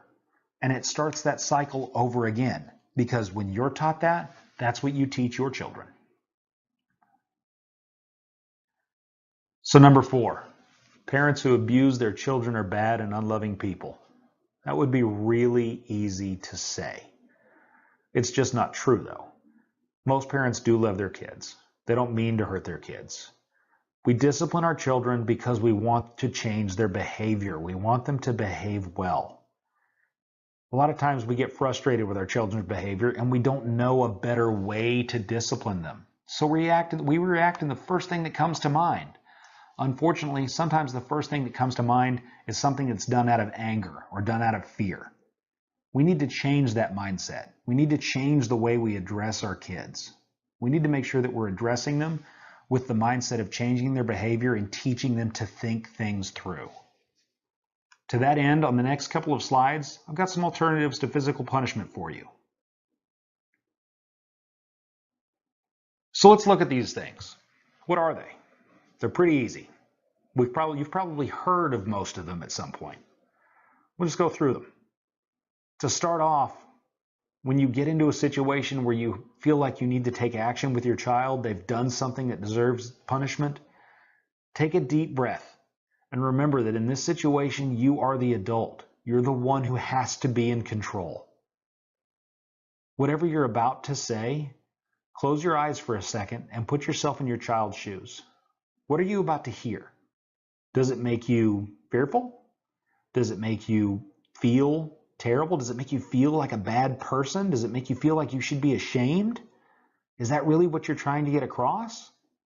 Don't you want to get across to your child that there's a better way to do something? That the alternatives, that the other things that could have happened to them are much worse than what did, and that you're addressing them out of fear for their own safety or out of a desire for them to make a better choice next time? If what you're about to say makes them fearful or makes them feel terrible about themselves, then maybe we need to change what we're about to say. Most of us have heard the old put your lips together and count to 10 before you take action. If you get to 10 and you're still angry, count to 20. If you get to 20 and you're still angry, count to 30. The big thing here is don't address your child's actions while you're angry. Addressing things out of anger doesn't address the proper situation. It just addresses the anger. Putting your child in a timeout chair can actually do great things for both of you. Why? Because putting them in a timeout chair is putting you in a timeout chair if you do it correctly. Take the 1-minute rule for every year of age. It does work. It can work. Try it. If you take a 4-year-old and put them in a chair with no toys and no other sort of creative outlet and tell them that they have to stay in that chair for the next 4 minutes to think about what has happened, it gives you 4 minutes to think about it too. And think about what 4 minutes is to a 4-year-old. It's their whole world. It's everything. It might as well have been a week. They're nonstop. They're machines. They bounce. They go. They're all over the place. 4 minutes is an eternity. It's forever for them to think about it. What about your teenager? Can you put a 15-year-old in a timeout chair? You can. Maybe you need to do it differently than you do with the 4-year-old, though. Maybe the rule with the teenager is that they don't get their cell phone. They don't get their computer. They have to sit in the chair. Sit up straight. Put your feet on the floor. Put your arms down on the armrest. We're not going to talk for the next 15 minutes. For the next 15 minutes, I'm going to walk away from you. I want you to sit here and think about everything that just happened and why I might be upset. And in 15 minutes, I'll come back and we'll talk about it. It gives you 15 minutes to calm down and think about the situation. It gives them 15 minutes to calm down and think about why you're really angry. You'd be surprised with the conversations you can have with someone when you take a 15-minute break, and how much insight you can have into each other's mindset when you come back at it fresh. Just take time away. Some more alternatives. Maybe you need to call a friend. Get advice from someone that you trust. Sometimes you're just venting. You may call up a friend and ask them if their child has ever done the completely boneheaded thing that yours just did, and they might laugh at you and tell you that their child has never done anything like it, and it's the craziest thing they've ever heard in your life. They may tell you that their child did the exact same thing, or that they did the same thing as a child, and that something that their parents did with them helped them see the light, helped them understand what they'd done wrong. If that's the case, wouldn't you really, really want to reach out and find out?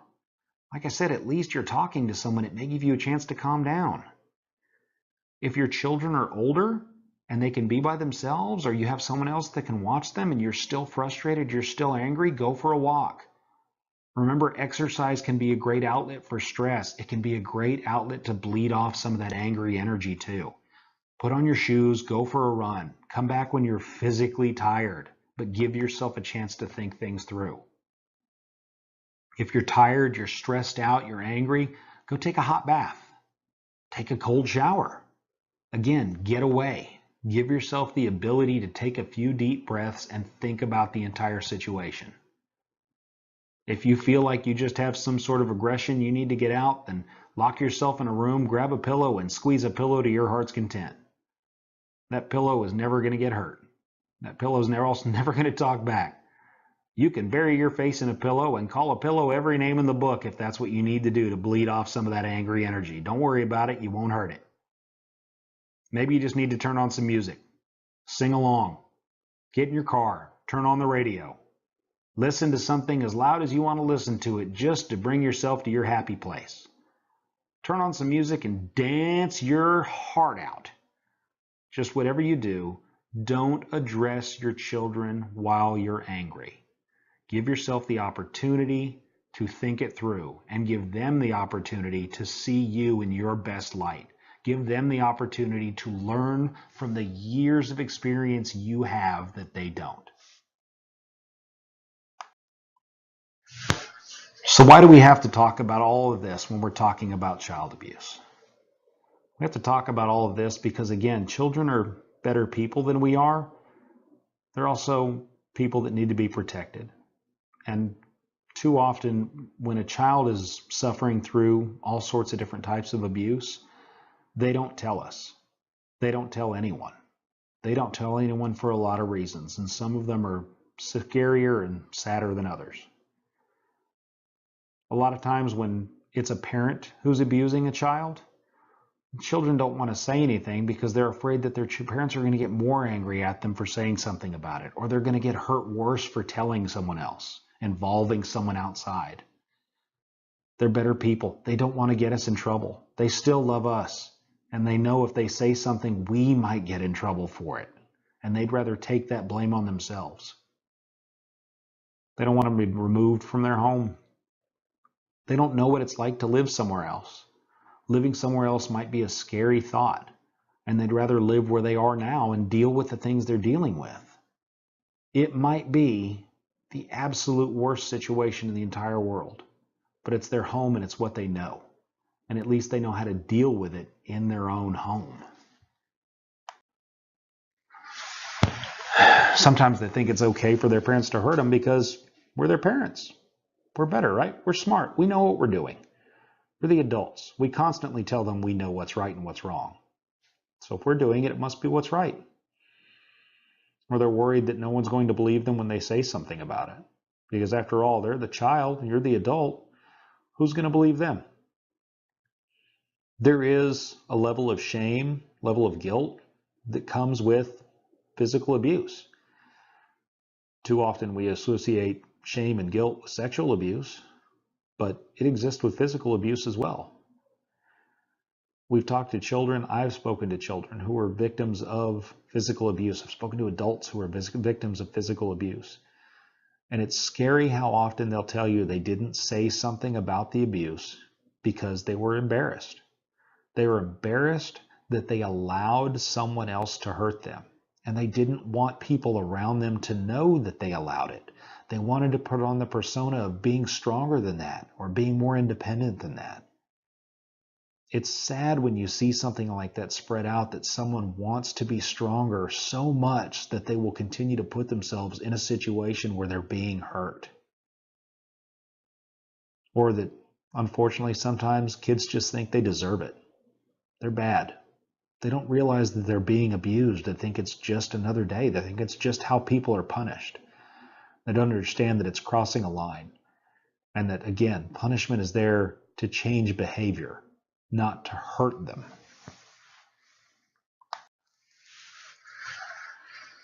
Aside from physical abuse, we start talking about emotional abuse. Again, emotional abuse has its own section under the law, has its own Tennessee Code annotated, 37-1-602.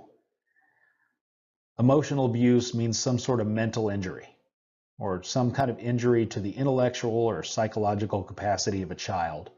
It's evidenced by a discernible and substantial impairment in their ability to function within their normal range of performance and behavior with regard to their culture. So there are some cultural things that can get confused for emotional abuse, and you need to realize that they exist, but you still need to realize what types of emotional abuse there are. And there's several. They have their own unique characteristics. So rejection. Rejecting a child, pushing them away, making them feel like they're useless or they're worthless, undermining the value of their ideas, their feelings, just outright refusing to help them, making them feel like they don't offer anything to the world. Scorn, demeaning a child, constantly ridiculing them, humiliating them, causing them to be ashamed for no reason, criticizing them, insulting them, telling them that they're fat, that they're stupid, that they're ugly, that no one would want them, that no one would want to be around a child like that. Well, you're just a little bedwetter. Nobody wants to be around a little bedwetter. Why would anybody want to make friends with you? You just cry all the time. You're a little whiner. Destroys their sense of worth, their sense of self-worth. Terrorism. Terrorism is a rather interesting one because it encompasses so many things that we see and unfortunately that we accept as behavior from different people. So threatening a child or threatening someone that they love with physical violence or abandonment or death. A parent who threatens a child and tells them that they're going to hurt their other parent. Especially it happens sometimes with divorced parents who have difficult conversations or difficult relationships, people that can't communicate with each other, parents that constantly fight even after a divorce. And having one parent who tells the other, I swear, if your mother ever says a word about that again, I'm going to go over there and choke the life out of her. Something that causes a child to have to fear for their other parent. Threatening to destroy their possessions. What does destroying a child's possessions do? It doesn't teach them to make a better decision. It doesn't allow them the opportunity to change their behavior and then earn something back. It just takes something away from them permanently. It teaches them to be afraid of you because you can snap at any moment and act out of anger and destroy something. And if you're capable of destroying a thing, what are you capable of doing to me as a person? There's a great and terrible video that floats around on the internet of a father who was tired of his daughter saying what he perceived as negative things about he and his wife on the internet to her friends on social media. So he took a video of himself putting his daughter's laptop on the ground and pulling out a gun and shooting it repeatedly. Do you think he taught his daughter a lesson? Do you think his daughter looked at that and thought, wow, I should really think through the things that I say about my parents because they might be hurtful and they might make people think the wrong thing about my parents? Or did he teach his daughter that he had absolutely no control over his own emotions and was willing to use deadly force to make someone fear him? Placing your child in chaotic or dangerous situations, having no regard for their sense of safety. and having strict and unreasonable expectations and then threatening your child with punishment if they don't comply with your unreasonable expectations. All example of terrorizing a child. Isolation. So physically or socially isolating a child, limiting their opportunity to socialize with others, really to grow through that socialization.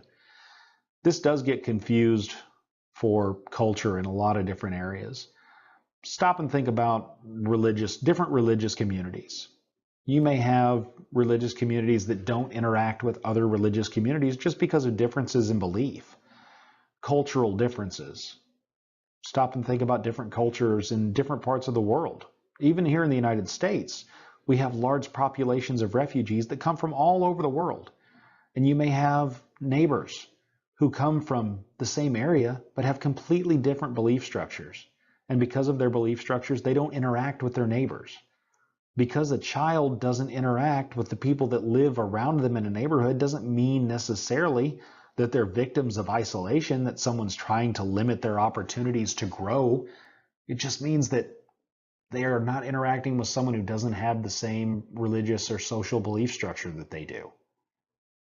Often when you see something like this and it truly is isolation, you'll find that the abuser may also have their own sets of issues, some sort of other mental disorder or mental issues where they're afraid of the world and they're trying to, actually in their own mind, trying to protect their child from the evils around them or from all the people around them because they're the only ones capable of seeing all of this other evil and they know better, so they're going to save this child from all of that.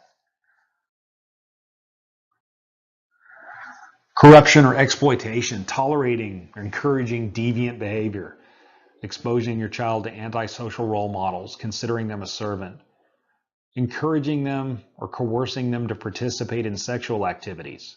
Most of the time people look at me and say, well, wait a minute, that's sexual abuse. Well, we're not talking about an abuser-abusee type of relationship with regard to sexual abuse in the more common sense. When you talk about corruption, this is when you might see someone who encourages a teenager to be sexually active. Someone who might encourage their teenage son to go out and sow his oats and go ahead and sleep with as many women as he can while he's young and he's healthy and he's virile. Well, he may be physically capable of doing it, but in all reality, they're not emotionally prepared for the consequences of behaving that way, boys or girls. An absence of emotional response, so being inattentive or indifferent towards a child and ignoring their emotional needs. No sort of positive reinforcement, never a pat on the back or a hug or just positive words. Hey, you did a good job. I'm really proud of you. This is more of the constantly being negative. You can't do anything right at all. I'm going to point out all the horrible things you do, but I'm never going to tell you about any of the positive things that you do. Exposing a child to domestic violence. Exposing a child to violent words and acts between their parents is considered emotional abuse. The behavior of an emotionally abusive parent or caregiver doesn't support a child's healthy development and well-being.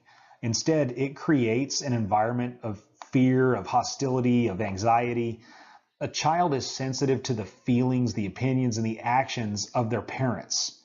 And these putting them in this situation can be emotionally harmful. When you make a child have to decide whose side they're going to take in an argument or how they're going to protect either their mother or their father from the other person.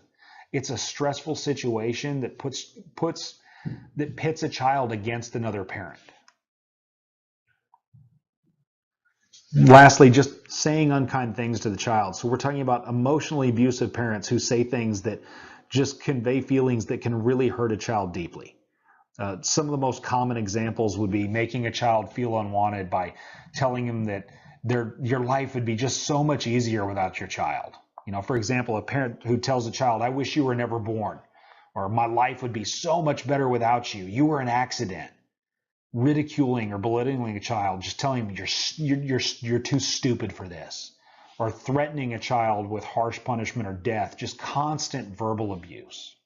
All examples of things that can be emotionally stunting to a child. They may not leave physical scars, but the emotional scars, the mental scars they leave are things that go on for life. And unfortunately, where you may break your arm and it may heal. When you damage someone psychologically, it's something they may never fully recover from. Sexual abuse is one that most of us probably look at and say is one of the most disgusting things that can happen to a child. Again, it has its own Tennessee Code annotated, 37-1-602. What we have here is, reads out, says child sexual abuse means the commission of any act involving the unlawful sexual abuse, molestation, fondling, or carnal knowledge of a child under the age of 13. What does that mean? Does it mean that if they're over 13, it's not sexual abuse? No, not at all. What this actually relates to, it says that if you have these things that happen to a child who is under the age of 13, there are more charges, more criminal charges that would come into play, especially aggravated exploitation of a minor or something like that. So over the course of the next slide, we're going to talk about things that constitute sexual abuse under the law. So sexual abuse in Tennessee would involve any penetration, however slight, of the vagina or anal opening of one person by the penis or appendage of another person, whether or not there is emission of semen. Any contact between the genitals or anal opening of one person and the mouth or tongue of another person. Any intrusion by one person into the genitals or anal opening of another person, including the use of any sort of object for that purpose. The intentional touching of the genitals or intimate parts, including the breasts, the genital area, the groin, the inner thighs, the buttocks, or the clothing covering them, of either the child or the perpetrator. Intentional exposure of the perpetrator's genitals in the presence of a child, or any other sexual act intentionally perpetrated in the presence of a child, if such exposure or sexual act is for the purpose of sexual arousal, gratification, aggression, degradation, or any other similar purpose. The sexual exploitation of a child, which includes allowing, encouraging, or forcing a child to solicit for or engage in prostitution or engage in sexual exploration.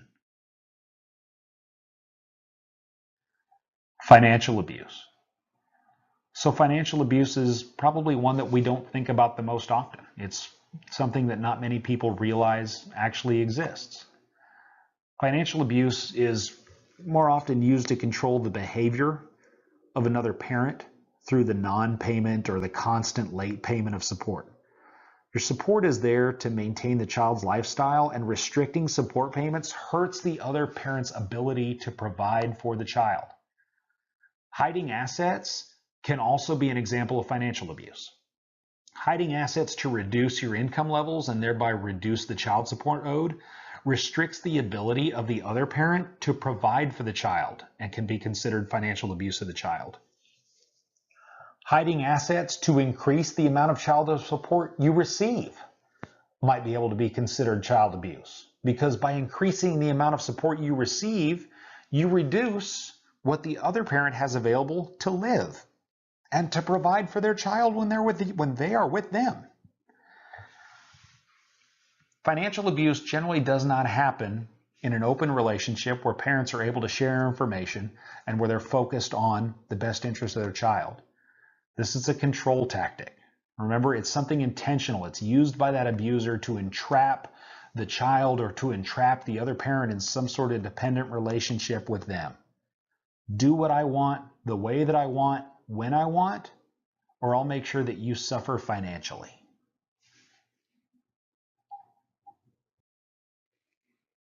So let's talk a little bit more about domestic violence, abuse, and about the cycle of abuse. We've talked about a lot of different things when it comes to child abuse, and I'm going to take you back just a little bit. So stop and think about it. Who are the abusers?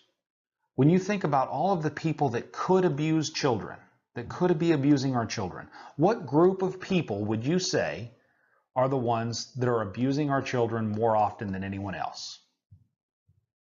Sadly, we belong to it because it's parents. Remember, 80% of the time, parents are responsible for the fatality of a child. So 80% of the time, the people who are child abusers are their parents. When you stop and think about that, who would you say is responsible for abuse more often than not? Would you say it was dad? If you just said that you think dad is more responsible for child abuse, you're wrong. It's actually mom. But dad, don't get excited about that. Why is it that women are more responsible than men for child abuse the majority of the time? Think about who classically has access to the children more. More often, mom does. So that's why it falls out. I told you not to get excited because if you think about it, if men have the children the least amount of time, but we're still responsible for abuse roughly 42% of the time, I don't have the data to back it up right this second, but I can tell you that makes me worry that if we had access to our children more often, we'd probably be more responsible than 56%. Almost 75% of the time, abusers are under the age of 40. What's that mean? Well, it means with age comes wisdom. As you get older, we have a tendency to calm down and think things through more. Physiologically, our brains don't even finish developing all the little neural pathways that we have until we're in our late 20s anyway. So you literally at 30 are not the same person you were at 20 cognitively. There's something to be said about getting older and getting wiser. Of the parents who commit child abuse, 90% of the time, it's biological mom and dad. It's not step parents. It's not boyfriends and girlfriends of parents. It's actually biological mom and dad. It's the other reason we share this. It's something we need to be able to discuss with the other parent to protect our children. So what's the cycle of abuse that we were talking about earlier? Well, we have the one that we talked about where we say that if you're a victim of child abuse, you're more likely to become an abuser just because it's all you know. This is the more prevalent one. And you see this with child abuse and with domestic violence. You notice that there's not an out. It's a non-stop thing. It just keeps going. It's a triangle of very, very ugly things. So start at the top. Think about this as an individual or two individuals. You have one person who tension and stress is building up for them. Something happens. They get to that snapping point where they just can't take it anymore, and some sort of abuse happens. Verbal abuse. Who knows? Maybe it's sexual abuse. Maybe it's physical abuse, but something happens. They get to that point and they snap, and that abuse act occurs. And immediately afterward, they realize they've done something wrong. They start making all the excuses that they can. It's not your fault, it's mine. I had too much to drink. I had a really rough week. My parents did this to me all the time and I just don't know any better. They keep going. They know they've done something wrong and they start making excuses for it. They start apologizing for it. They buy gifts. Here, look at this. I bought you a new pair of shoes, or I got you a new toy. Don't tell anybody. It won't happen again. But because the abusee can't step away from it, or they don't have support, someone that can step in and help protect them, we go right back to the top of that pyramid. And it happens again, and it happens again, and it happens again. And it will continue to happen until someone is able to step in and save that person, or until they hopefully get strong enough to get to a point where they reach out and they ask for help. So we're going to talk about the effects that abuse and domestic violence have on our children. There are a lot of things. Short-term effects, long-term effects. Short-term effects would be those things that we see start to pop up as children begin to experience abuse. Long-term would be the type of things we see out of people who have lived with abuse for a long period of time. When we talk about short-term effects of abuse on children, according to the National Child Traumatic Stress Network, children who experience abuse have immediate reactions to domestic violence and abuse. And they're really about 8 things that pop up that we see fairly quickly. Those 8 things include these. a generalized just sense of anxiety that didn't appear before. Children who start having trouble sleeping at night. They start experiencing nightmares, night terrors. They start having difficulty concentrating on their daily tasks, on their schoolwork, on just anything in general. You start seeing really high activity levels. Kids that maybe were a little more docile just all of a sudden have a nonstop motor. They can't help but fidget and move around and look around all the time. You start seeing increased aggression levels, increased anxiety about being separated from a parent. If your child is involved in a domestic violence situation where they're watching one of their parents being abused by someone else, when they're not with them, they start to have a really intense worry about the safety of that person. And that's why they're worried about being away from them. What's going to happen to mom? What's going to happen to dad if I'm not there to protect them? Take a look at these. Look at the first couple. Anxiety, sleeplessness, nightmares, difficulty concentrating, high activity levels. Knowing that a lot of these resemble symptoms of, say, something like ADD. Would you be nervous about reporting suspected abuse because maybe you're seeing something else? Why? Why would you be nervous about it? Remember, you're doing something we're doing these things to protect children. You're not a doctor. Maybe you are a doctor. But did you actually have to sit down? Can you sit down and examine your own child objectively? You really can't. We need to let other people make these decisions, and we have to involve the right people to make those decisions. So if you suspect it at all, report it. There's nothing wrong with reporting it when we suspect it. The best thing in the world that can happen if we report suspected abuse, the best thing is that they find something and they're able to go in and pull someone out of an abusive situation and possibly save their life or just make their life better. Worst case scenario, you report it and they go in and find that there's nothing wrong and you were wrong. Okay, that's a short-term thing. I know that we look at it and we say, no, we're going to hurt somebody's life if we go in and they get accused of something and then they find out it's not true. Are you more worried about somebody dealing with a short-term inconvenience or with a child having to live in an abusive situation their entire life? Let's talk about some long-term effects of abuse. Again, 3 things that we really look at that happen with long-term abuse. The first is physical health problems. Physical health problems arise from a lot of things. They can arise from stress from living in an abusive situation for a long term. They can also be physical symptoms that come from living with abuse for long terms. You start to see teenagers who have drug and alcohol abuse as an escape mechanism, this is how I disassociate myself from all of the horrible things that I live with or that I see every day. You see emotional difficulties in adults, people that suffer from depression, people that suffer from PTSD, and unfortunately people that continue that cycle of abuse, that abuse pattern as they get older. Because when they were children, again, that's what they grow up in. They didn't have some other method that they observed, or maybe they didn't have someone else who stepped in and showed them a better way, someone that stepped in and helped save them from that situation. Something that we can do if we just step up and put ourselves in that situation and try and help out.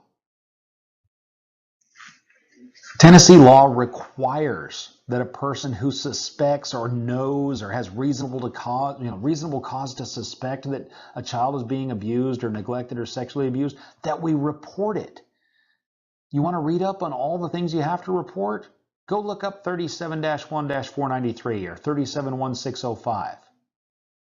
Or you can just take my word for it and say, hey, when we suspect that a child's being abused, we're going to report it. There's certain classes of people that are spelled out in the law that absolutely have to report child abuse. Who are they? Well, parents and guardians, obviously. Anybody that a child lives with has to report child abuse. Anybody that's responsible for that child's welfare, legal custodians, legal guardians, foster parents, an employee of a public school or a private school or a daycare. I'm talking about down to the janitor. If you are the secretary at a school and you suspect a child is being abused, you are required by law to make that report. And you don't get to make that report to your boss and hope that they call the appropriate authorities. You're required by law to make that report to the appropriate authorities yourself. If you're the person who cuts the grass at the school, you're held to that same standard if you suspect that a child is being abused. Anybody who is legally responsible for a child's welfare in a residential setting is required to report directly to the appropriate authorities if they suspect a child is being abused. If you're an attorney, you have to report. If you work in a medical field, I don't care if you're the receptionist at the doctor's office and you suspect a child is being abused, you are required by law to make a report. Why wouldn't you make the report? If you don't meet any of those categories and you suspect that a child is being abused, even if it's not your child, why would you not take the time and make the report and possibly save them? Maybe you're going to tell me you don't know who to report to. Let's fix that. Who can you call? Well, if it's life-threatening and it needs to be handled right this second, you can call 911. You can make a call to 911 right now and say, I think that the child that lives next door to me is being abused. And you'll get an immediate response. You can call, if you're in Tennessee, there's the 800 number for the Department of Children's Services for their child abuse hotline. If you want to make an anonymous report, you can. Call them. Give them all the information you have. They'll give you a report number. You won't get details on the investigation. Don't try. But know that they are good at doing their job.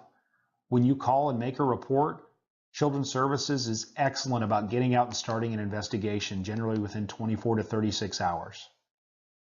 If you're in Arkansas or Mississippi and you need to report, there are the 2 phone numbers for them as well. Make the report. Save a child's life. Save a child's well-being.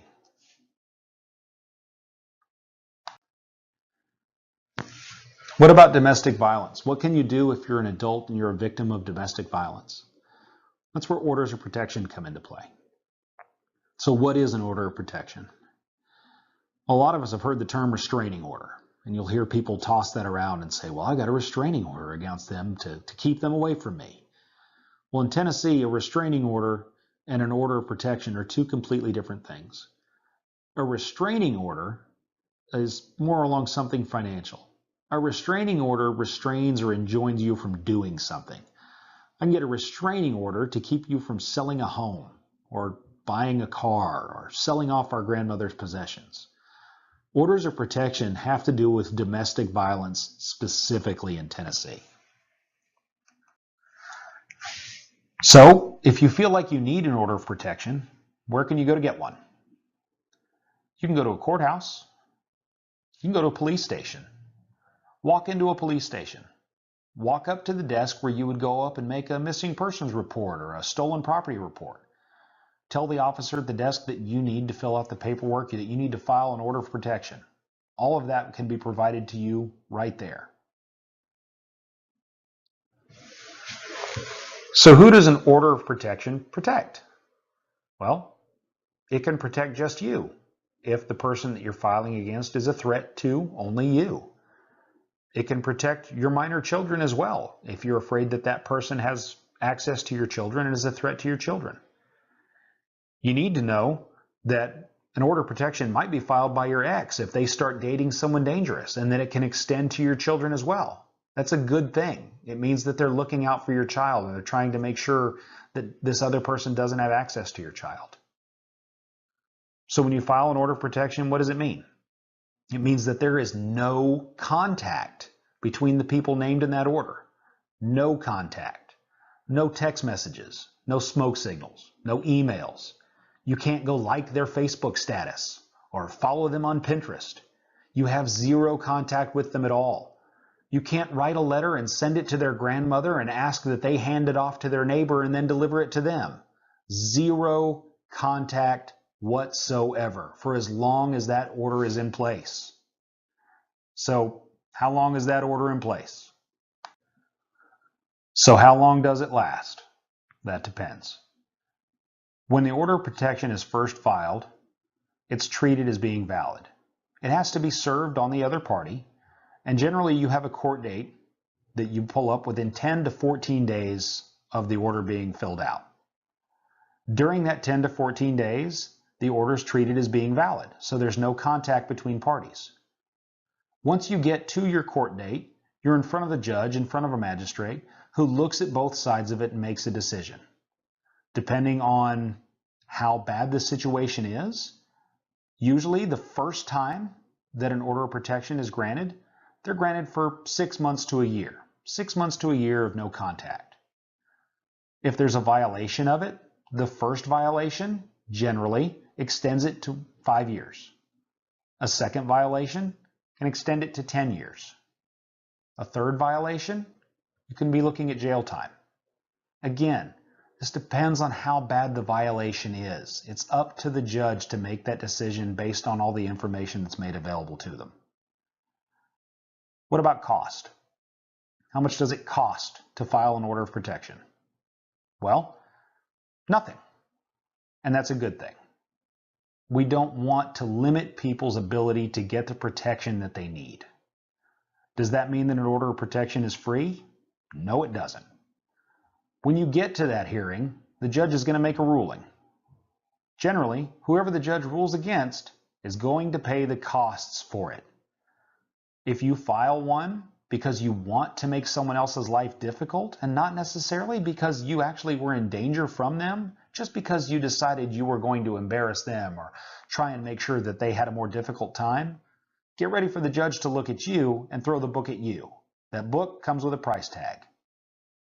If you're the person who is threatening someone else and the judge looks at it and says, no, this person needs to be protected from you, you'll be paying for it. And you'll be out money, as well as the ability to contact that person without future problems that could include jail time. Remember that you need to document information that comes along with this. If you're going to file an order of protection and you have threatening emails, threatening text messages from a person, save those. You'll need to present those when you go to court. If someone has filed an order of protection against you, and after they've filed it, they're reaching out to you, sending you emails, sending you text messages, making phone calls to you, make sure you save those records as well, because they're violating the order of protection too. Remember, we said there's no contact. That means no contact both directions. Are you worried about someone who maybe own a firearm and you're scared that they're a threat to you? When an order of protection goes into place, once it's been put into place, that person does not get to own a firearm. They either have to transfer its ownership to someone else or transfer it to their local sheriff's department. They have to prove that they don't have access to it anymore. You don't want to be caught in that situation. As long as that order is in place, you don't have access to it. If you're a hunter and someone files one against you, you won't be hunting this year. If there's no other reason in the world to not make threatening gestures towards someone or not make someone feel uncomfortable, and you're that person, you want to hang on to the things that belong to you, then look at it that way. Protect yourself, protect your belongings by not being the person who threatens someone else. The next few sections will be covered by my partner Kimberly. She'll talk to you about child support in Tennessee, as well as mediation and the permanent parenting plan.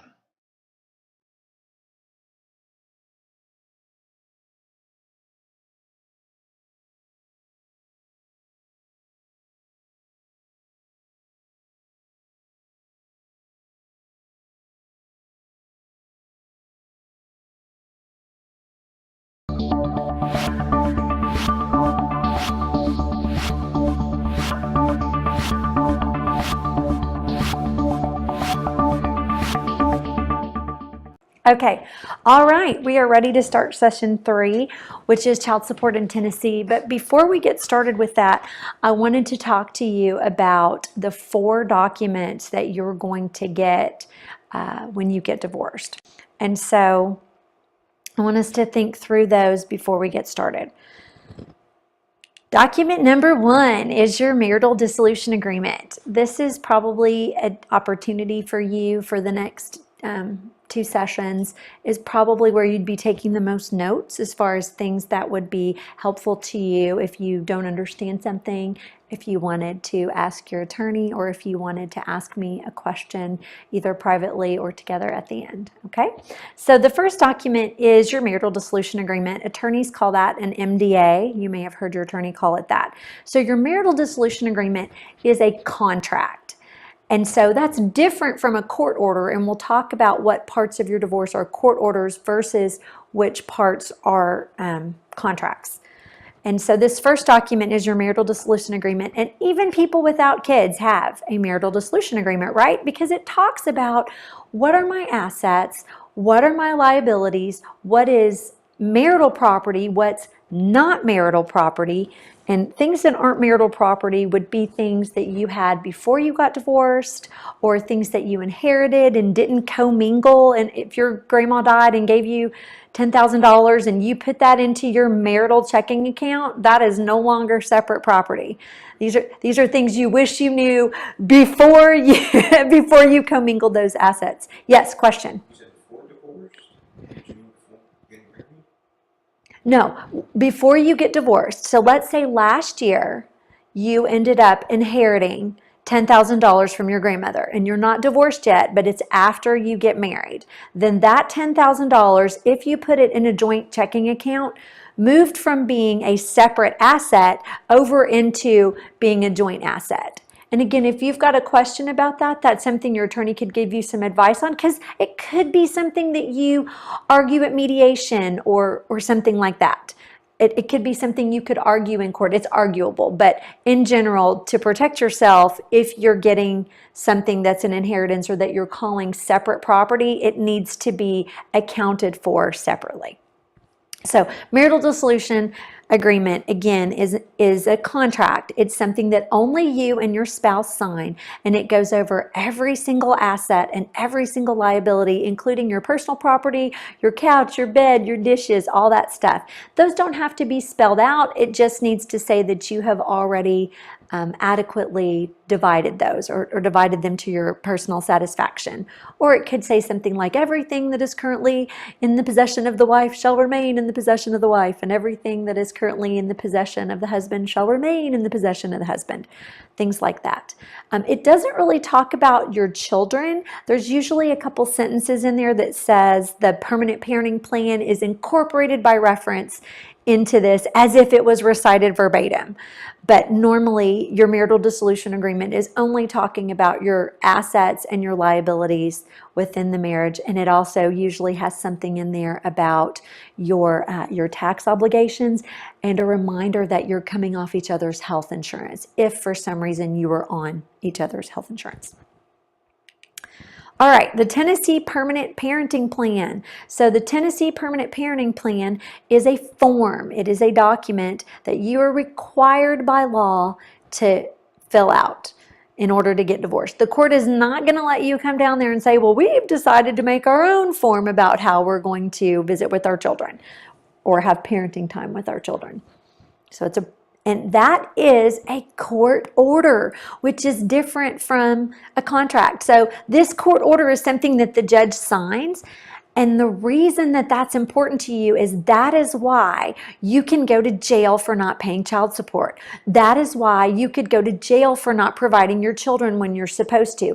That is why you could call the police and say, hey, someone's in violation of a court order. So it's very different. There's no such thing as debtor's prison, right? So if you don't pay your alimony, you're not going to prison for that. Or if you don't pay your credit card bill, the credit card company can't come and put you in jail, right? But for a permanent parenting plan, if you don't pay your child support, and we'll talk about that in the child support section a little bit later on, but you can go to jail for that. Those are things you can get in very big trouble for. And that's because of that distinction. When the judge signs a Tennessee Permanent Parenting Plan, it becomes a court order. The companion document or an exhibit to your permanent parenting plan is called the Tennessee Child Support Worksheet. And today we're going to go through a child support worksheet line by line by line so that you understand every single thing that's in it and that you could run one yourself if you needed to, a year from now, 2 years from now. One of the things we have to be really careful about in our Tennessee Permanent Parenting Plan is we have all sorts of rights and obligations within that parenting plan. And one of those obligations is that we have to provide each other with copies of our W-2s every single year and copies of our tax returns. Even if you're remarried and you're married filing jointly, all of that, you have to do that every single year. And the reason for that is, number one, to make sure somebody didn't claim your kid when they weren't supposed to, right? And number two, you get to look at that and see, hey, is somebody driving for Uber now? Did somebody pick up a second job? Did somebody get a raise? Did somebody get a decrease in pay, correct? So if you're looking at those things, and we have to give those to each other every year, but there's all sorts of other rights and duties in the parenting plan. But knowing how to run a Tennessee Child Support Worksheet will benefit you in so many ways. And finally, the last thing on here is your final decree for divorce. So those are your 4 documents. Final decree for divorce is something that only a judge signs. And if we think of the judge like a king, or if it's a female judge, the case of a queen, right? You think of do, they read everything and they finally decree that you are divorced, okay? So what that means is that they've looked at your marital dissolution agreement and they've said, this is an equitable way that they're dividing assets and liabilities. Or it could be that you've had a trial and that's how your marital dissolution agreement is how the judge decides that things are being divided. Remember, we're not in an equal division state, we're in an equitable division state. And what that means is it's okay if somebody has a little bit more assets than somebody else and things like that. So again, your attorney is your best expert on that. So again, final decree, judge is going to look at the MDA. Is it equitable? They're going to look at your Tennessee Permanent Parenting Plan and they're going to say, hey, is this a good way? Is this beneficial to the child, right? Not to you, because I heard David telling you the same thing. It's the court does not care about you, right? They care about kids the most. And so in this Tennessee Permanent Parenting Plan, is this a plan that is good for the child? So I was down at court a couple weeks ago and somebody came up and they said, we want day with mom, day with dad, day with mom, day with dad, day with mom, day with dad. You know what the court said? That's not healthy for a kid. Spending every single night in a different place, back and forth, back and forth, back and forth. And so the judge looked at the parties and said, I know you've agreed on this permanent parenting plan, but I don't agree with it because I don't think it's a good plan for your child. And he said, week with mom, week with dad. And so he changed it. Now, how often does that really happen? Not a lot. I would say if you're putting something together that's reasonable, that doesn't have a lot of back and forth or doesn't have any weird things in it, then the judge will take, if you want to do 3 days, 4 days, 3 days, 4 days, like that, a lot of people do that, week on, week off, or if you're doing the, 3 weekends a month or first, third, and fifth weekend, something like that. The court's going to look at that and say it's reasonable. But again, this is why mediation is so good, and if you talk to your attorney, they could probably give you a good idea of whether or not, hopefully they're not going to let you sign something that the judge is going to say, oh, well, that's not good for the kid. They're also going to look at your Tennessee Child Support Worksheet, and they're going to say, does this look right? So if we think about our judges, everybody around here has been in practice as a judge or has been sitting on the bench, right, for several years. And they're going to know when they look at that child support worksheet, pretty much by eyeballing it, to make sure nobody's doing anything weird. And we'll talk about some of the things that are red flags to a judge when we get to that worksheet. Things like rounding your numbers and stuff like that. You want to put into the penny exactly how much money that you're earning every month from all jobs and all tips and all cash on the side and all that stuff. So the last thing you need to know about your final decree for divorce is that this is your one free chance, and I hesitate to use the word free because your divorce wasn't free, but if you're a woman and you want to change your name back to your maiden name, then this is your opportunity to do it at no additional cost to you. And so what you need to know about that is, number one, if you're a woman, your name is your intellectual property. So think of it like a trademark or something like that. your husband, soon to be ex-husband, cannot force you to keep his name, and he can't force you to change it. So I hear men come into our office all the time and they say, I don't want her to have my name anymore. I want to force her to change it back.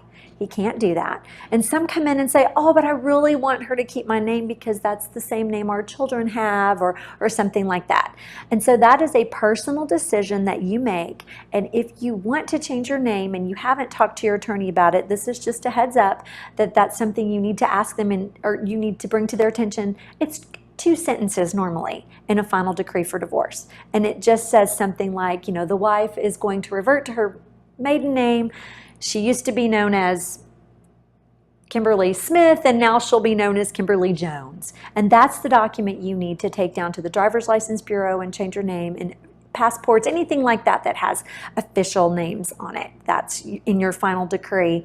The judge will decree that. So just know that that's your opportunity to do that. Now, what if you decide 6 months from now, hey, I didn't change my name and I really wish I would have. You haven't lost that chance. You just have to go down and pay for something called a petition for name change.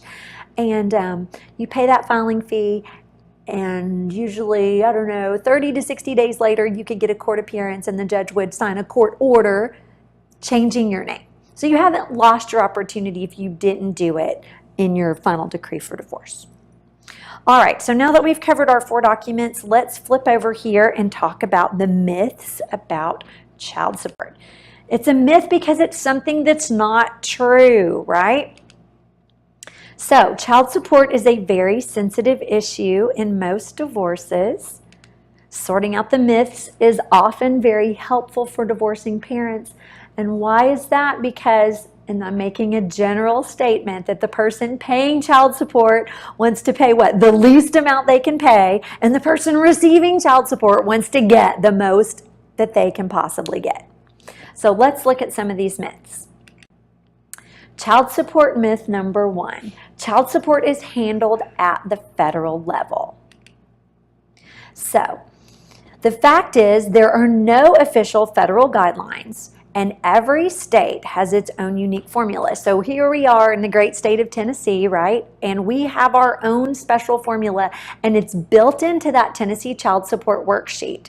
It's a locked and hidden formula, and if you fill out the form, you're not supposed to be able to mess with that or change it. We had some parties come in a couple of weeks ago to court, and they had looked at their child support worksheet online, they'd printed one off, and then they had hand-filled it in pencil. What do you think the judge said? Right, sorry, y'all need to come back, and you need to have a completed document filled out and printed so that he would know, so that he being the judge, that he would know that it was correctly filled out. Child support myth number 2. Child support arrangements are final. Okay, the fact is that child support arrangements are modifiable under a ton of different conditions. Some people modify theirs once a year or even more frequently. So some of those examples, and they're not all inclusive, are there's a change in income. Somebody makes more money, somebody makes less money. Somebody goes on disability. A change in the amount of parenting time. I am going to recommend to you that you invest $1 in yourself. And that is, the day you get divorced, you go over to the Dollar Tree and you buy a paper calendar, the one, I don't know, with a horse or a unicorn or a teddy bear or whatever that is that's on there for $1. And every time that your ex gives up a day with your child because they have a date or they've joined a new activity and they can't do it anymore, or their job doesn't allow them to have your child, that you put an X on that calendar. And after a year, if you go back and there are 40 or 50 X's on that calendar, it might be time to modify your child support worksheet and your permanent parenting plan to reflect what you're actually doing, right? Now, the other advice I'll give to you on the other side of that is, if you're sick and you can't have your child this weekend, call your spouse and say, or your ex-spouse, and you say to them, what? Can we swap? Can we switch? I don't want to give up time with my child. Hey, I'm supposed to have, Tuesday and Wednesday night this week. Something else came up. Can I have Thursday and Friday night this week? So be sure that you're kind of switching your time, thinking that the other person may have that calendar too. And because it's beneficial for your child to spend time with you. You need to see your child. So remember that a child support, that the Tennessee Permanent Parenting Plan is something we fall back on when we can't agree otherwise. It doesn't mean that if there's a family reunion, or if your brother's getting married, or if your ex's brother's getting married, or their best friend, and they invite your child to be a flower girl or ring bearer, or they don't want to miss a family reunion, your answer to those questions should be yes, right? Would you like to switch with me? Absolutely. You want your child to go to the family reunion with your ex, right? So hopefully you're keeping that in mind, that the permanent parenting plan is what we fall back on when we can't agree otherwise. But just be mindful that if somebody's giving up a ton of time with you, oh, I'm remarried, oh, my new girlfriend's having a baby, oh, I'm pregnant with somebody, and you're constantly giving up that time, that you just need to be careful. So change in income, change in the amount of parenting time, health insurance costs that go up and down every year, right? So let's say that you're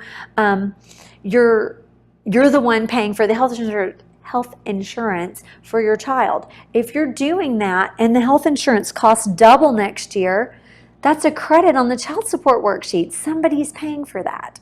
So here's another good time to talk about a right and an obligation we have under the permanent parenting plan. And that is, what do we do? So somebody's paying for insurance for your child, whether it's TennCare through the state of Tennessee, or it's mom or it's dad. We always have uncovered what the court calls reasonable and necessary expenses. So that is, hey, your child gets sick and there's a copay. That's not covered by health insurance, correct? Or they got to take Tamiflu. And let me tell you, personal experience, I have 4 children, Tamiflu, $110 for the prescription, okay? Let's use the example going back to what David did earlier of sports, your kids involved in soccer. And so let's say that the soccer association requires your child to have a sports physical, and that sports physical is $100, and it's let's just say it's not covered by your insurance. And so one of you would go down and take the kids to the Walgreens clinic or CVS clinic or Baptist clinic or whatever, and pays that $100. So what our parenting plan tells us, if we refer back to it and we know what it says, we look back and it says, okay, the parent paying that $100 has 10 days to send a copy of that uncovered reasonable and necessary expense to the other parent. And the other parent has 30 days to pay them back. Okay? And so in our permanent parenting plan, not only does it tell us how to get our money back, right? Send it in 10 days, get paid back in 30. It also tells us how we're going to split that money. Are we splitting it 50-50? Are we splitting it on a percentage basis? There's a box that's checked on that page, and so you need to refer back to that and look at it and see, what did I agree to pay and how did I agree to pay it? And when it says that you have 10 days to send it to the other parent, it doesn't mean that you have to send them a certified letter with a copy of the bill. That could be your that could be through one of those apps that David talked about, right? Or it could just be a text message, or it could be an email, or it could be an email followed up with a text message that says something like, hey, I took Jennifer to get a $100 physical. I learned in our parent education class that I only have 10 days to get this bill to you, and that you have 30 days to pay me back. So blame it on me, right? Don't say, you have to pay me back in 30 days, right? You could say something like, I just learned in our parenting class that this is the procedure that our parenting plan outlines for us. Okay, so everybody in Tennessee has that same procedure. 10 days to get the bill to them and 30 days for them to pay you back. What if they don't pay you back? Then you just kind of keep track of that, right? Maybe put that in your Dollar Tree calendar. And at the end of the year, you could go back and say, hey, on this date, I sent you a bill for this, on this date, on this date, and on this date. And, it looks like I'm owed about $600 or $700. I'd prefer not to file a motion for contempt on this. Could you please, pay me back? Or could we please talk about a way that we could, maybe monthly payments or something like that. The other thing you need to know is that if somebody is claiming your child that is not the primary person, the parent receiving child support, and they're behind on those payments, they don't get to claim the child that year. So that money has to be paid up on or before January 15th. So 15 days after the calendar year for taxes ends, if they owe you $10, they do not get to claim the child that year. And we'll talk about that again on the next slide. So myth number 3, child support myth number 3, child support is tax deductible. Okay, so the fact is that the parent receiving support does not claim that as income. Why? Because it's not your income. It's your child's income. If you died tomorrow when you're the parent receiving child support and that kid went to grandma or your sister or back to dad or back to mom, the parent receiving support doesn't claim it as income. The parent paying support does not receive a deduction for that, okay? This is the opposite or different from alimony. So if you're paying alimony, know that you get a deduction for that on your taxes and that the other person, the person receiving that, actually has to claim that as income and pay taxes on it. Again, that's something you could talk to your tax preparer about or something you can ask your family law attorney about.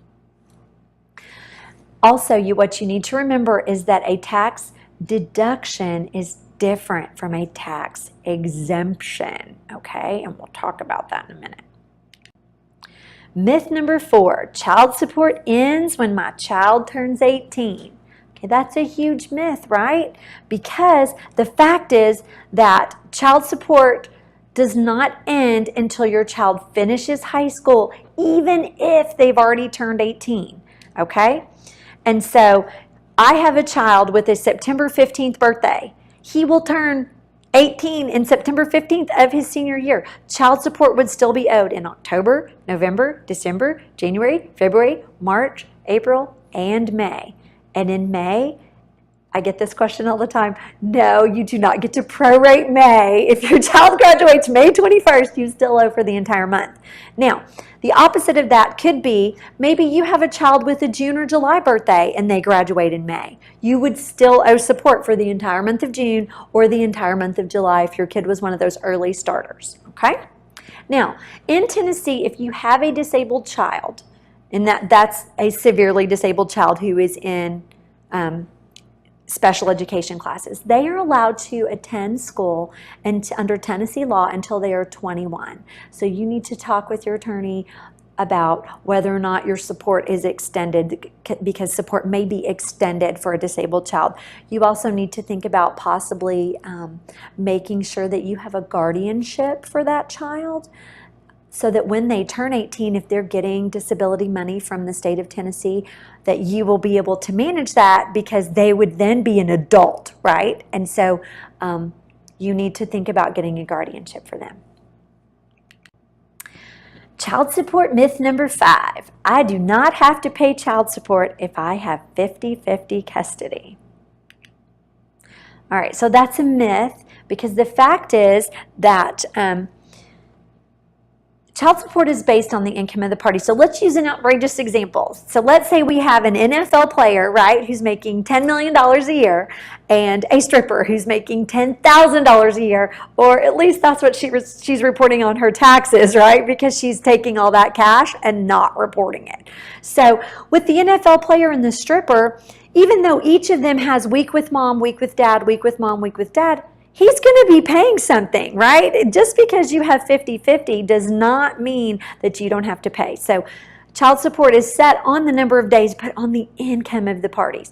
And you may owe child support even if you have 50-50 parenting time. And so that 50-50 parenting time, you just need to be, again, you need to be careful that you're making sure that you're really doing that if you're putting it down. is 50-50, because the court doesn't like it when you come back a year later and say, well, we really weren't doing that, but now I really want some more money because I've been keeping this calendar, when you had no intention of doing it the whole time. So make sure that when we're putting these plans in, sometimes people get pressured into saying, oh, well, let's just count it as 50-50 time, when they really have no intention of doing that, or their work schedule doesn't allow it. Child support myth number 6. Child support goes directly to my child. I have some really great clients, and at least once a year I get somebody who calls in and says, I'm getting ready to pay my first child support check, and my child is going to buy a Nintendo Switch with that money. And I always laugh and say, well, actually, I think the other parent is probably going to be paying their rent with that money, or maybe their utility bill. So just make sure that you understand that child support goes to the person who has the child either the most amount of time or who makes the least amount of money. And so it definitely doesn't go directly to your child. You can use child support for anything that you want to use it for.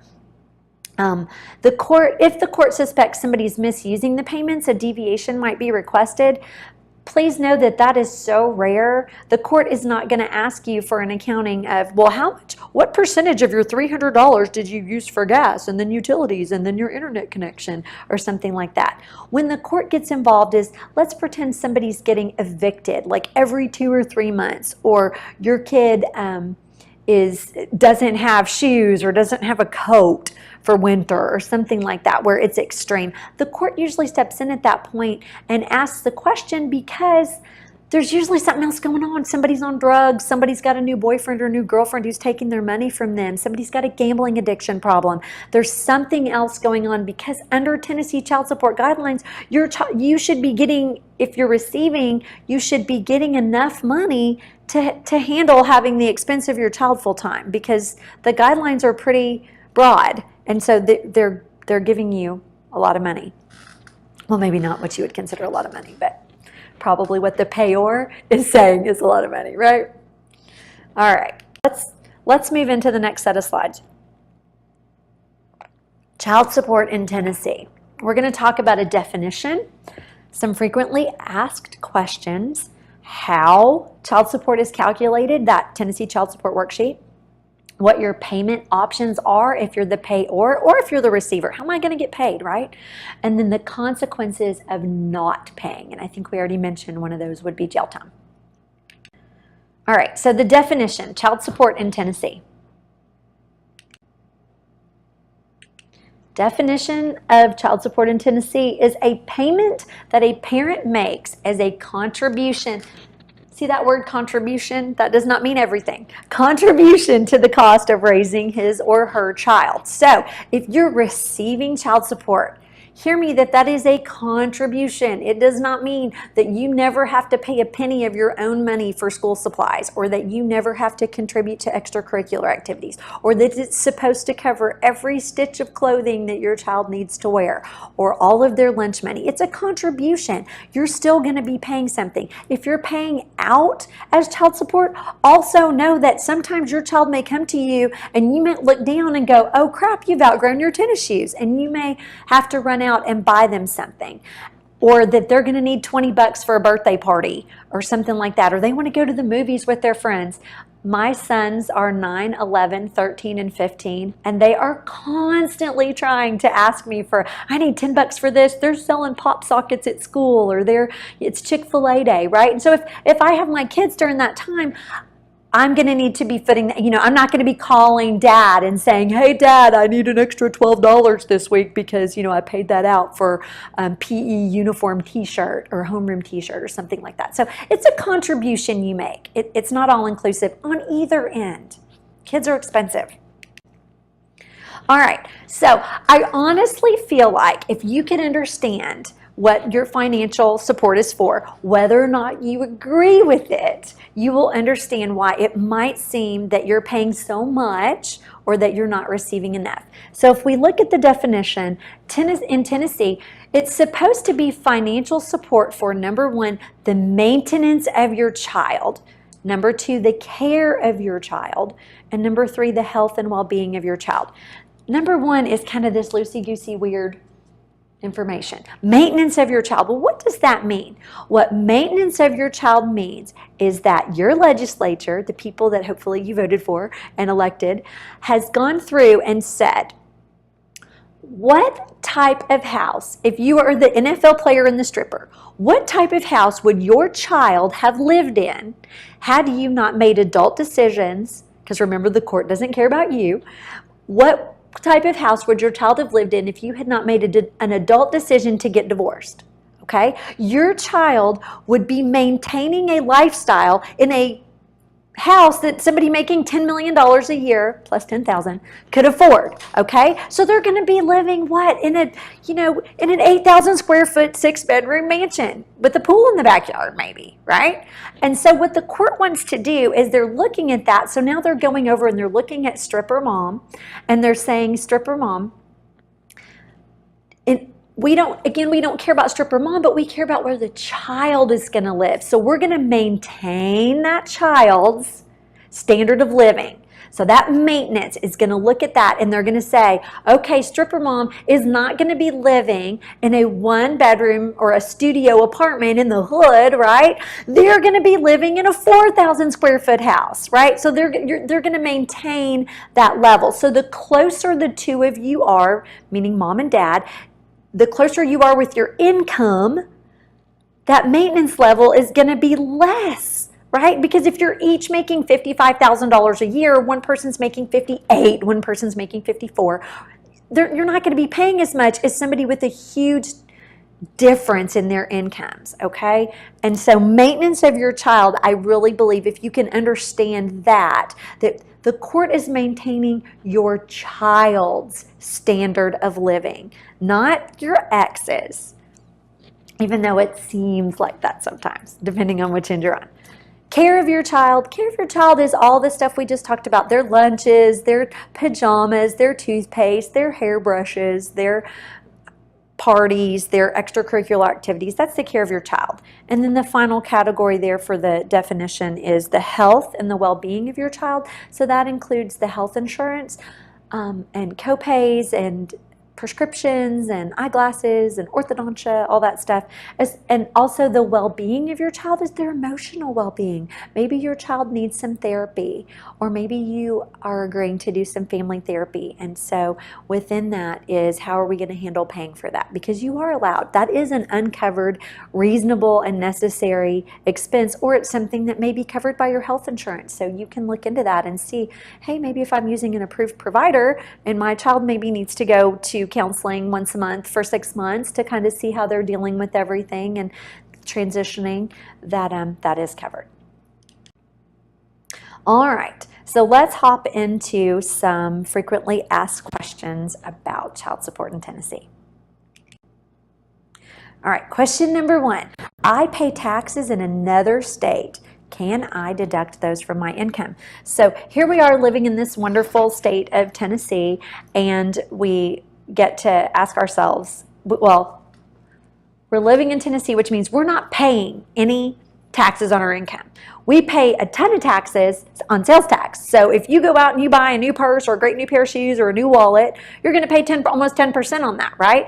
But when we get paid our paycheck, we don't pay state income taxes. Well, if we live in Mississippi or Arkansas or Kentucky or any of these states that touch Tennessee that we might be working in, they do take money out of your account out of your paycheck for state income taxes. So the answer to that is no, because Tennessee counts all of your gross income, which means you don't get to take $1 into account out of your money. So if you make $50,000 a year, your child support isn't set on $50,000 a year minus $12,000 a year you paid in Arkansas taxes. It's set on the entire gross income. I like to call that really gross income, right?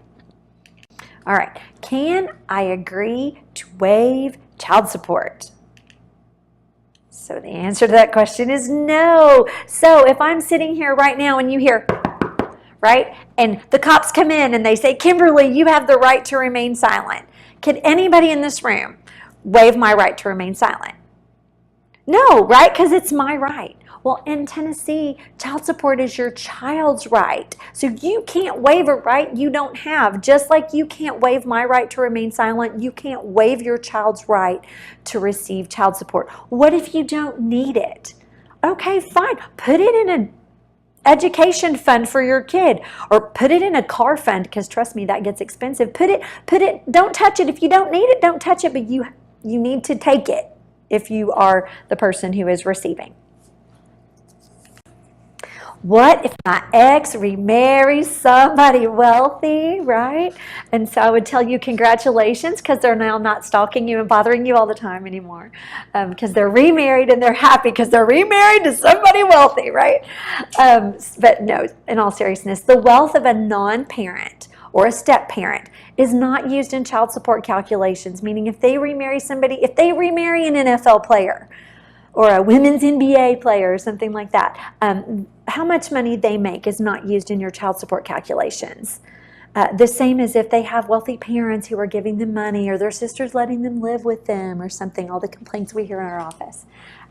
But that leads to the next question, which is, when is your income imputed? When is my income imputed? So if you're not working, so in the case of your ex remarried somebody wealthy, the court assigns income to you. It doesn't mean that your ex gets to now put a big zero, a big goose egg into what they earn every year and make your child support that you're paying go way up, right?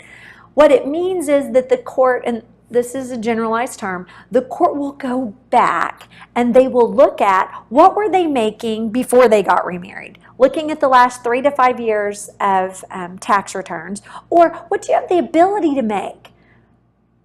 So if you have the ability, if you have an MBA, right, that's different than somebody with a high school education. So the court will look at that and they will say, what do you have the ability to earn, and why aren't you earning that? The court's going to assign that income to you. So one of the ways they do that is there's no reliable evidence of income. You're not working. Maybe you didn't file tax returns. The court's just going to say, hey, what's your highest level of education? And what do you do? What sort of extra certifications do you have? Are you a certified tree arbor or something like that? If you're a plumber, if you're an electrician, if you are if you have a teaching certificate, something like that, the court expects you to be using those things for the benefit of your child. Number 2, a parent is willfully and voluntarily unemployed or underemployed. Now, those are very important words. The first important word is willful. That does not mean that somebody got fired. Well, it could mean they got fired if they did it on purpose. But let's say a company shut down and they lost their job. Or let's say you became disabled and you lost your job. So that's not willful. That's not voluntary. If you are unemployed or underemployed, that means you're turning down promotions that you are getting offered for the sole purpose, at least in the court's opinion, of avoiding paying more child support. I had a client a few years ago whose husband was a surgeon, and the surgeon had fallen in love with his surgical nurse, right? So 6 months before he was going to file for divorce, he decided he was burned out, and he quit his surgical practice and literally became a Walmart greeter for the sole purpose of, at least in our opinion, of avoiding paying child support. So you know what the court said?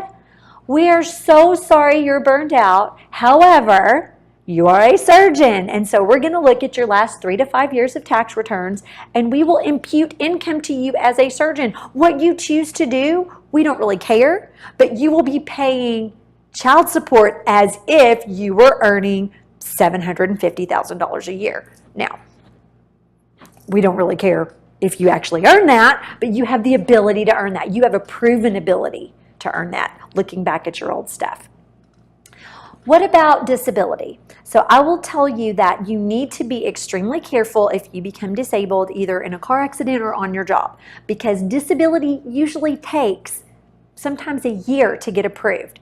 So commonly, I have clients come into my office, and what has happened is they've gone out and they've stopped paying their child support, or they've stopped paying the full amount of their child support because they're disabled. And so maybe they owe, let's say they owe $500 a month. So they'll short pay. Maybe one month they'll pay $400, $400, $200, $300, and they're short paying all that. And so after a year, their ex gets frustrated and files a motion for contempt. So of course, when they get that motion, that person comes into my office and says, what? Oh, we can use my disability as a defense as to why I wasn't paying.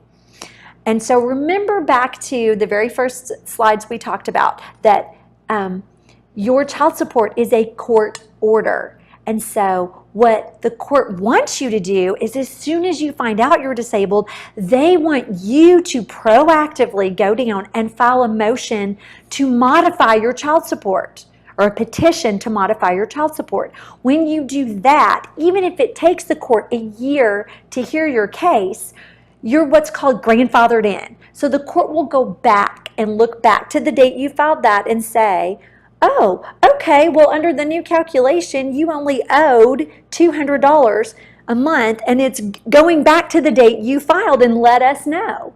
Because that's what modified your child support. If you come in with a defense after not paying it for 6 months to a year, the court's going to say, what? You were under a court order that whole time. Why didn't you come and tell us you couldn't pay it? Why did you make your spouse sue you for that money under a motion for contempt? And so what they're going to say is, going forward from today, as in the date of the hearing forward, you only owe $200 a month. But guess what? For the last year you've been waiting for your trial, you still owed $500 a month. And so then you're going to be paying money towards arrears. And in Tennessee, up to 4% on as an interest penalty. And you may owe money for their legal fees and the filing of their petition and all sorts of other things. So just be really careful when you're under that disability, that you are the one proactively letting the court know as soon as possible. Or if you lose your job, you're letting the court know as soon as possible with a petition to modify. And the final thing on here says a parent has non-income producing assets. That means that you have a really nice car, and you've got some really nice shoes, or that's a really nice bag, or you have a really, really nice house. Well, hey, stripper that makes $10,000 a year, how are you affording that really nice car, right? Is it because maybe you're not reporting all your income because you're receiving cash? So remember that I don't care if you work 3 jobs, every single penny of the really gross income, right, the most amount you make, is included in the child support calculation. And that includes if you cut grass on the side. That includes any tip income. If you work at Ruth's Chris Steakhouse and you're telling us you make $15,000 a year, guess what? Your ex knows how much cash you were bringing in on tips, knows you were making $800 a night on weekends or something like that. Because remember, divorce court is not tax court. And so the judge can take testimony and can look at things like your assets and say, how are you paying for that? So if you're cutting grass, you're braiding hair, you're keeping kids on the side, you have an Etsy business, you have an eBay business, you have a garage sale every 3rd Saturday, whatever it is that you're getting this extra money from, you're an Uber driver, you're a Lyft driver, something like that. My phone rings off the hook on April 20th every year because everybody who's exchanged their tax returns now knows what somebody else has been earning, that they've now picked up an extra job, right? And they've reported it on their taxes. And so you can then go and petition to modify your child support. Now, in order to petition to modify, you have to have something called a material change of circumstance. And so there's all sorts of things that meet that threshold, one of which is like your kid goes to a different school. In other words, they used to be preschool age and now they're school age, or now they're in high school or something like that. So the court, and you can ask your attorney about that, but there's all sorts of things that meet a materiality threshold. But the biggest one you need to think about is your support, either what you pay or what you receive, has to change by at least 15%. So let's say you're paying $100 a month in child support. You get their tax return, you recalculate it, and now you'll be paying $93 instead of $100. Well, guess what? That's not a 15% change. You still owe $100. Or let's say that you're the person receiving child support and you recalculate it and you say, ooh, now I'll be receiving $113 a month, right? That's only a 13% change. You still only get $100 if you're the one receiving. So that 15% threshold is something that you need to be aware of so that when you're getting those, that's why I'm going to teach you how to run the child support worksheet so that when you get those tax returns next year, you can look at it and you can say, is this worth my time to call an attorney, or is this worth my time to petition the court to redo this child support worksheet? Is there a cap on the amount of child support owed? So the answer to that is yes. A cap applies to certain high income earning parents. And so if you're making over $300,000 a year or something like that, there could be a cap on that money. All right, let's talk about the calculation. The first thing we're going to do is figure out, where do we find all this stuff for free? All right, so you'll see up here, our friend tncourts.gov is our friend, all right? And so at the top, you'll see the word programs, and when you click on that, a drop-down box will come down, and you'll see a little more than halfway down is the word mediation and parenting plan. So when you click on parenting plan, that will give you the latest copy of the Tennessee Permanent Parenting Plan. That plan changes as frequently as every year. David probably told you back in the earlier sessions that you need to look, if you've already signed your parenting plan, you need to look at the footer on there and make sure that it says 7/13/2017, because if it says anything before that, at least the last 4 weeks when I was down at court, none of the judges that I was in front of will take those old parenting plans. You have to have your stuff on the new parenting plan. You need to ask your attorney about that if you've already signed, because they may know something that I don't about your specific judge. But I know that the child support magistrate, which is kind of who works with the judge, was sent 35 people away last week that didn't have the correct footer on their Tennessee Permanent Parenting Plan. So you need to download, make sure you're downloading the latest one if it's next year and you want to take a look at it. That's where you download it and looking at that footer. Mediation is also on there. That's where we go to find our court approved, or they're called Rule 31 listed mediators. And when we get into the mediation session, I'll talk to you a little bit more about that.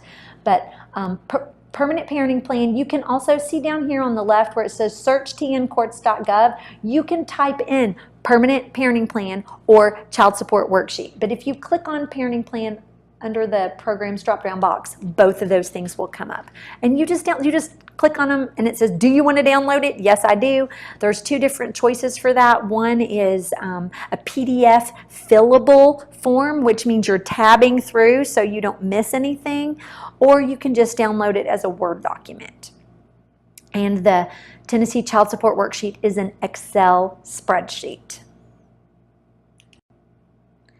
Another way you can get that Tennessee Permanent Parenting Plan, the Tennessee Child Support Worksheet, is to download it as an app, right? There's an app for that. And some of those apps are free. I know Miles Mason has one. I think the state of Tennessee has one, and it might be like $1.99 or you have to pay for it.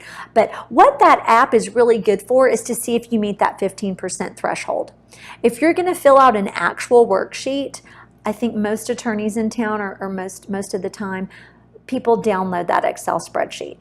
And you'll see on here that I say enable macros. So if we think back to high school when we were learning about Excel, you'll remember that there was a way in Excel where you could put a formula in and tell it, take the number that's in cell A5 and add it to the number in cell A6 and divide that by 37 and multiply that answer by 52 and put the answer right here. So it did all these calculations for us. Or you could use the @sum feature and add a column of numbers together. And if you change the numbers, it would change the answer. Okay? And so what the state of Tennessee has done is they have put their child support worksheet formula into the worksheet, and they've hidden it and they've locked it so that you're not supposed to be able to change it. But there are all these macros in that document and you need to enable them. And I'm going to show you how to do that in 2 slides. But just remember, enabling macros means make the magic work. What is pro rata? So remember I told you earlier that if you have these uncovered reasonable and necessary medical expenses, that you can divide those in a couple of different ways. One is equal, one is like dad pays it all or mom pays it all, equally divided, or there's a box on there on the form and it says pro rata. So my clients always look at me and say, well, what's pro rata, right? And so let's give you a good example. Let's say that dad makes, we'll be sexist and say dad makes $70,000 a year and mom makes $30,000 a year. So together, that maintenance income, if your child was still living with the two of you together, that maintenance income is $100,000 a year, right? But of that $100,000, dad makes 70% and mom makes 30%. That's their pro rata share. So in 2 slides, when we're looking at the Tennessee Child Support Worksheet, I'm going to show you where on that worksheet that you will know to look to see what your pro rata share is. So if you've clicked that box or you're thinking about checking that box at mediation, then you need to know the answer to what is pro rata. So pro rata is what percentage of your combined income is attributed to mom and what percent is attributed to dad. All right, let's get into the worksheet. This is a screenshot from Excel, and you will see, just like I said, it's going to tell you this workbook contains macros. Do you want to disable them? No, you do not. So you need to make that blue box and you need to move your cursor over and click enable macros, because if you don't, it will be like typing in a Word document. You'll put stuff in, no magic will happen, and no amount of child support will be calculated. All right, let's go through an actual worksheet here. And so starting at the top, name of mother. So we like to say it's a sad day in Disney World, right? Because after Mickey and Minnie finally got married, they had a child and now they're getting divorced. So name of mom. If your name is Samantha, you don't put in Sam, right? If your name's Robert, you don't put in Bob under dad. You put your full name just like it is on all your court documents. So fill in that. Any place on this worksheet that is this purpley blue color, that is a place you can type. It is not locked and it is not hidden. And it is available to type in. Anything in white, all these things over to the left, if you wanted to go down to that second part where it says number 1, monthly gross income, and you wanted to type monthly really gross income, it's not going to let you type anything in there. It's locked. So going back to the top, name of mom, name of mother, put the full name of father, full name of a non-parent caretaker. Most of the time we don't have that in divorces. You might have it, but I hope you don't. It's usually because somebody's either deployed or somebody's in prison. So maybe mom has the parent, maybe their mom, grandma, has the parenting time. It's not for your nanny or your babysitter or, hey, your sister keeps them 3 days a week for 2 hours or something like that. So that's usually more for juvenile court. And so the non-parent caretaker would be somebody who actually had some court-ordered custody with the child. TSIS case number. If your child has ever been the recipient of any sort of food stamps or any sort of TennCare, any help from the state of Tennessee, they have a TSIS number. If you have that, please put it in that box. The judge wants to know that. They want to keep track of it. Docket number is your number that is specific to your case. If you look on the front page of any filing that you have, it's on the right-hand side. It says docket number. If you don't know what that is or you're not comfortable filling that out, just leave it blank and bring it to the court's attention or bring it to your attorney's attention, and they'll fill it out for you. Then they also want to know the court name. So here we say Tipton County Chancery Court. Yours might say Shelby County Circuit Court or Shelby County Chancery Court. Okay, if it's Chancery, your docket number will have a CH in it, and if it's Circuit, it'll have a CT in it. All right, you'll see over here that there's an X, and what this says at the top is PRP and ARP. PRP stands for primary residential parent, and ARP stands for alternate residential parent. And so see how that's white? We don't get to put X's in those boxes. This worksheet is smart and its macros fill it out for us. So let's go down here and see how it does that.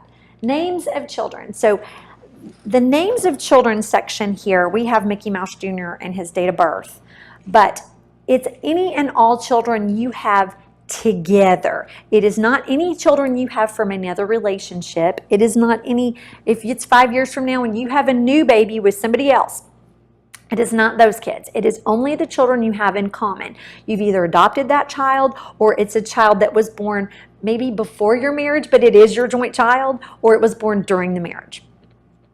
Date of birth, just fill it out. Days with mom, you'll see 200 days with mom in this case and 165 with dad. Those numbers must equal 365, correct? That's why we made them these nice, easy numbers, because if you put in 205 and 165, there's only 365 days in a year. And so those numbers will actually turn red, like, hey, goofball, is an alert for you that they have to be 365. So what it did, what this worksheet did, was it went up here to PRP and ARP at the top, and it said 200 days with mom. Okay, if that number is greater than 182.5, which is half of a year, correct? Then we're going to make mom PRP. And if it's less, then it looked at the other box and said, if it's less than 182.5, then we're going to say dad's the ARP in this case.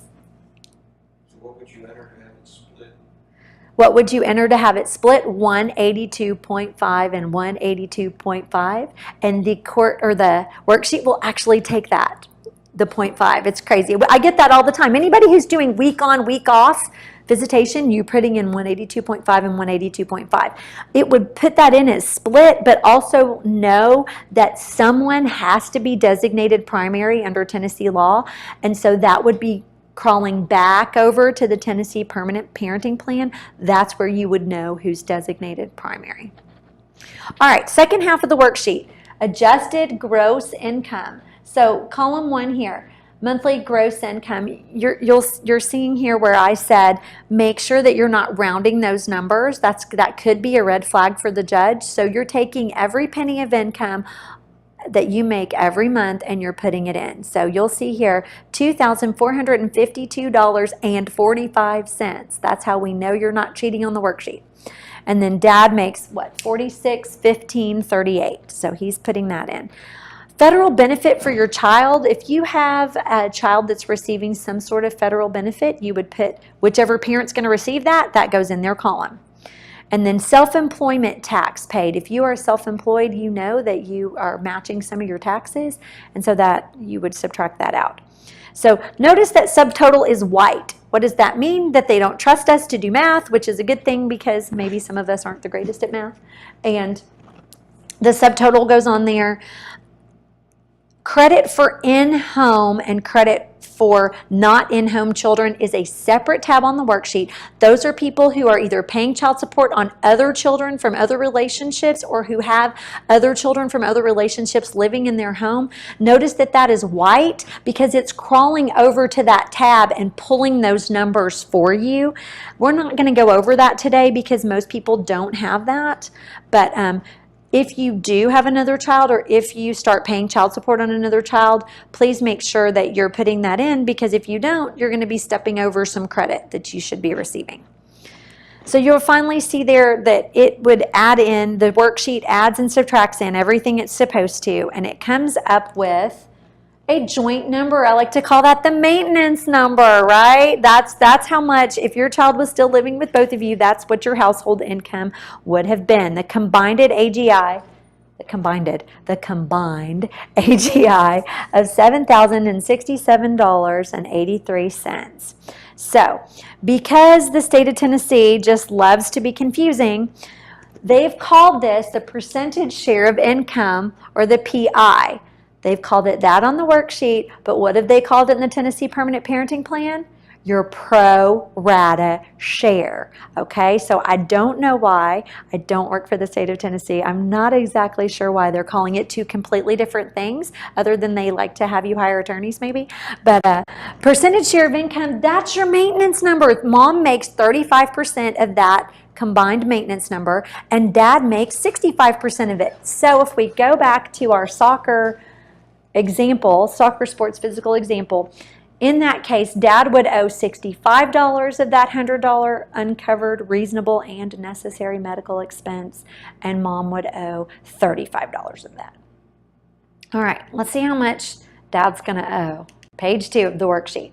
Additional expenses. Remember, I promised you that we were going to go through and talk about all the places that we maybe, if we didn't understand, we might make an error.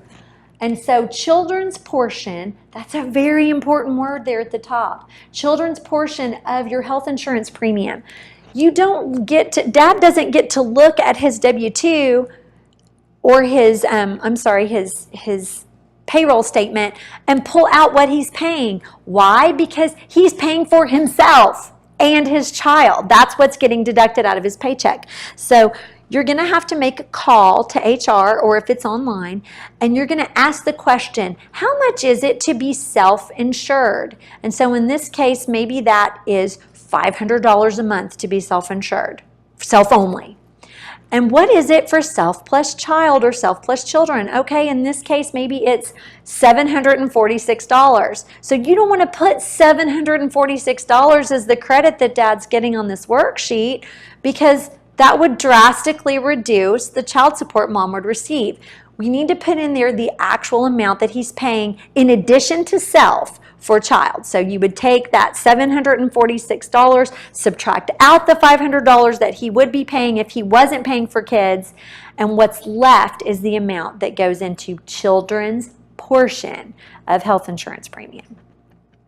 Number 2, recurring uninsured medical expenses. That is like, let's say your child has ADHD and they take medication, or they take anti-seizure medication, or they take birth control pills, or they have monthly contact lens prescription or something like that. If you know that it occurs every single month and you know how much it is, instead of doing the procedure we talked about earlier, which was, oh, you've got 10 days to give it to one parent and then they have to pay you back within 30 days, let's don't do that. Let's put it in here. Now, if I'm representing Dad, I'm going to remind him when we're at mediation, if I'm his lawyer, that if we put it in here, it's going to be split pro rata.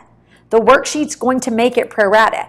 But if you're paying it and you've agreed on the child support worksheet to split things 50-50, then you need to be careful there, because you might want to get that monthly bill and only pay 50-50. But so there's just a cautionary tale for you right there, depending on where you are in the process. Work-related childcare. Again, important word, work-related, not I have a new boyfriend, I have a new girlfriend, and I need a babysitter on Friday night. Work-related childcare.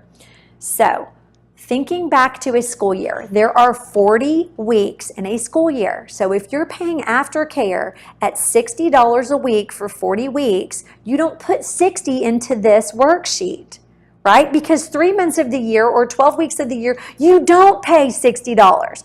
Maybe you pay $100 a week in the summer. If so, then you need to put 100 times 12, which is $1,200, and add that to $60 a week times 40 weeks, and add both of those numbers together and divide by 12 months. Or if you don't have any child care expenses in the summer, maybe you're a teacher and you're off in the summers, or maybe grandma keeps them, or you send them off to camp or something like that, then you would take that $60 times 40 weeks and divide that number by 12. So if you're the person receiving child support, you need to be careful, because if you're paying more in the summer and less during the school year, and you're kind of setting out your budget, you need to make sure that you're not going to be short on money for those 12 summer weeks because you didn't budget correctly. But one of the big mistakes I see that gets put in there that is detrimental to Dad is that Mom puts in that $60, as every single month, or $60 a week times 52 weeks instead of times 40 weeks. So just be careful. So again, we see that under the white, they've done all the math, they've added all the expenses, they've adjusted it, they've done everything, and you'll see that presumptive child support order is $328 a month. low income and current order and flat percentages, all those things are for people who usually are in juvenile court or have been to court before, and your attorney will know whether or not you need to fill those in. But in general, we know that dad has a presumptive child support order of $328 a month. So part 6, deviations. This is the last page of the worksheet. You will see over to the left-hand side, deviations must. So think of that as deviation shall or must be substantiated by written findings in the child support order, the child support court order. Now, I will tell you that I rarely, if ever, see a deviation. You can, let's be sexist and say you're dad and you're paying. You can pay more all you want. If you want to do an upward deviation of an extra $100 a month, the court will love to let you do that. What the court will not let you do is deviate down $100. I was in court a few months ago and somebody was dying of cancer, had 6 months to live. And you know what the court said? You're not dead yet. Your child has to eat. You still owe child support. And so those deviations are so rare. I will tell you, me personally, the 2 times that I've been successful with deviations in Tennessee. Deviation example number 1 would be that dad is paying private school tuition for $27,000 a year for the child. And it's not, reflected as a credit anywhere. So the court might let him pay $50 a month less in child support, not a credit for $27,000 a year. The court's saying, okay, dad's bearing a little bit of an extra burden. I might be able to argue that you could get a $50 to $100 credit a month. So, $1,200 a year, not $27,000 a year. The other time I've been successful in arguing for a deviation, and again, we'll still use dad as the example, is that dad's paying for a car payment for the child, dad's paying for the car insurance for the child, and dad's helping out with gas, or maybe he's not. But mom in that case gets the benefit of a child who's transporting themselves. She's not putting wear and tear on her personal vehicle, and she's not having to spend any of her personal time transporting the child. Again, we're talking a $50 or $100 a month credit, not the amount of the car payment, not the amount of the car payment and the insurance, but some sort of recognition by the court that there's a slight deviation in there. And I'm saying slight because it's slight. The court still, they're looking at that maintenance level. Where would your child have lived if you had not gotten divorced? If, the NFL player is never going to be able to make the stripper go down to a studio apartment, at least until that child is 18 and has graduated from college. All right, so you'll see here, the final child support order is $328. If you have some sort of comment or rebuttal to the schedule, that's for contest. If you're filling out a child support worksheet with something that's contested, you may say, this isn't fair and why, but your attorney could help you fill that out, and just know that this is not like a 10-page long diatribe, right? You got 4 lines to be succinct. If I could give you one piece of advice, it is that the judges who hear a million cases like yours all the time, they like you to be very, when they ask you a question, listen to the question and answer it exactly. Don't tell them what time it is in London, right? They want to know the answer to their question, and they don't want to hear this big, on and on. All right, do you guys have any questions about the child support worksheet? All right, so we're moving on now to what are my payment options? Payment options in Tennessee, you have 3 options. The first one is Child Support Services. Remember that Child Support Services is a government agency, and they will treat you as such. Meaning if you have a question, unfortunately, they are very overwhelmed with lots of questions and lots of people calling in. And even if your attorney calls in, don't blame them if they can't get through, or if it takes a few days or a few weeks to get a response back from them.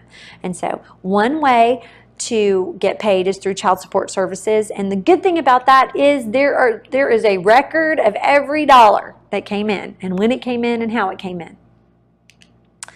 Option number 2 is wage garnishment. You may have a court order for wage garnishment. What that means is that your job, if you're the payor, actually takes the money out before you see it. You never get a chance to accidentally spend it.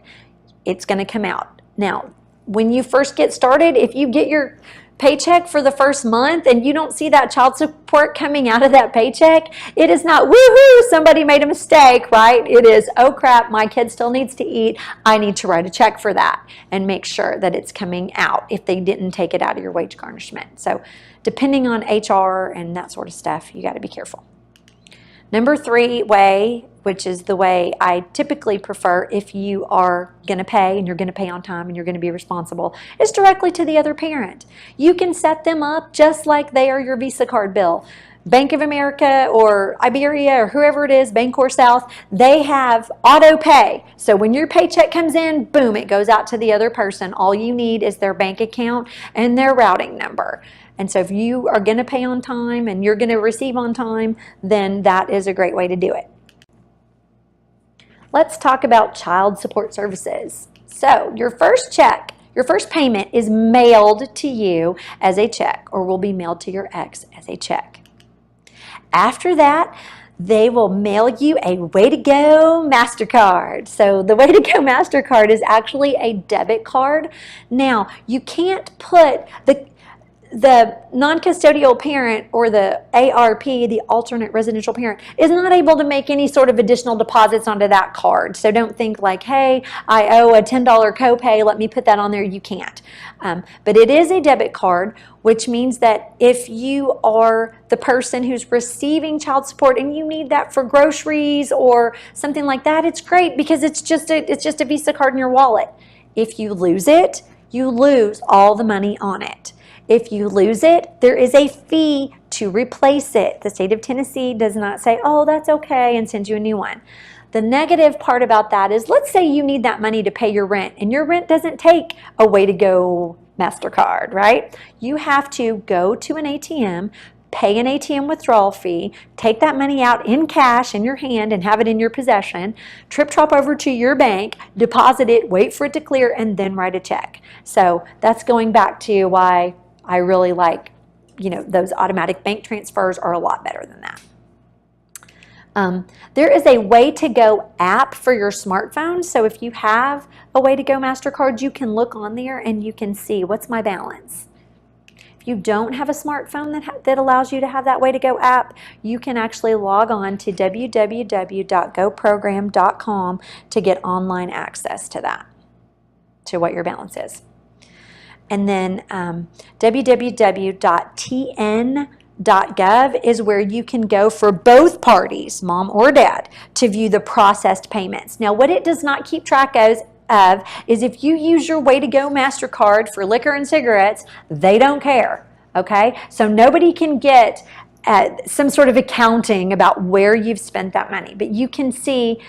Again, we'll be sexist to say, dad can see that his payment went through, and mom can see, oh, he paid 3 days late, which is why it's not on my card yet, or something like that. So that's at www.tn.gov. All right, you will see on here, if I could make this any bigger, I would. I am literally begging you, I'm begging everybody to please do not pay cash. Do not pay cash, do not pay cash, do not pay cash. Why? Because in Tennessee, cash is a gift.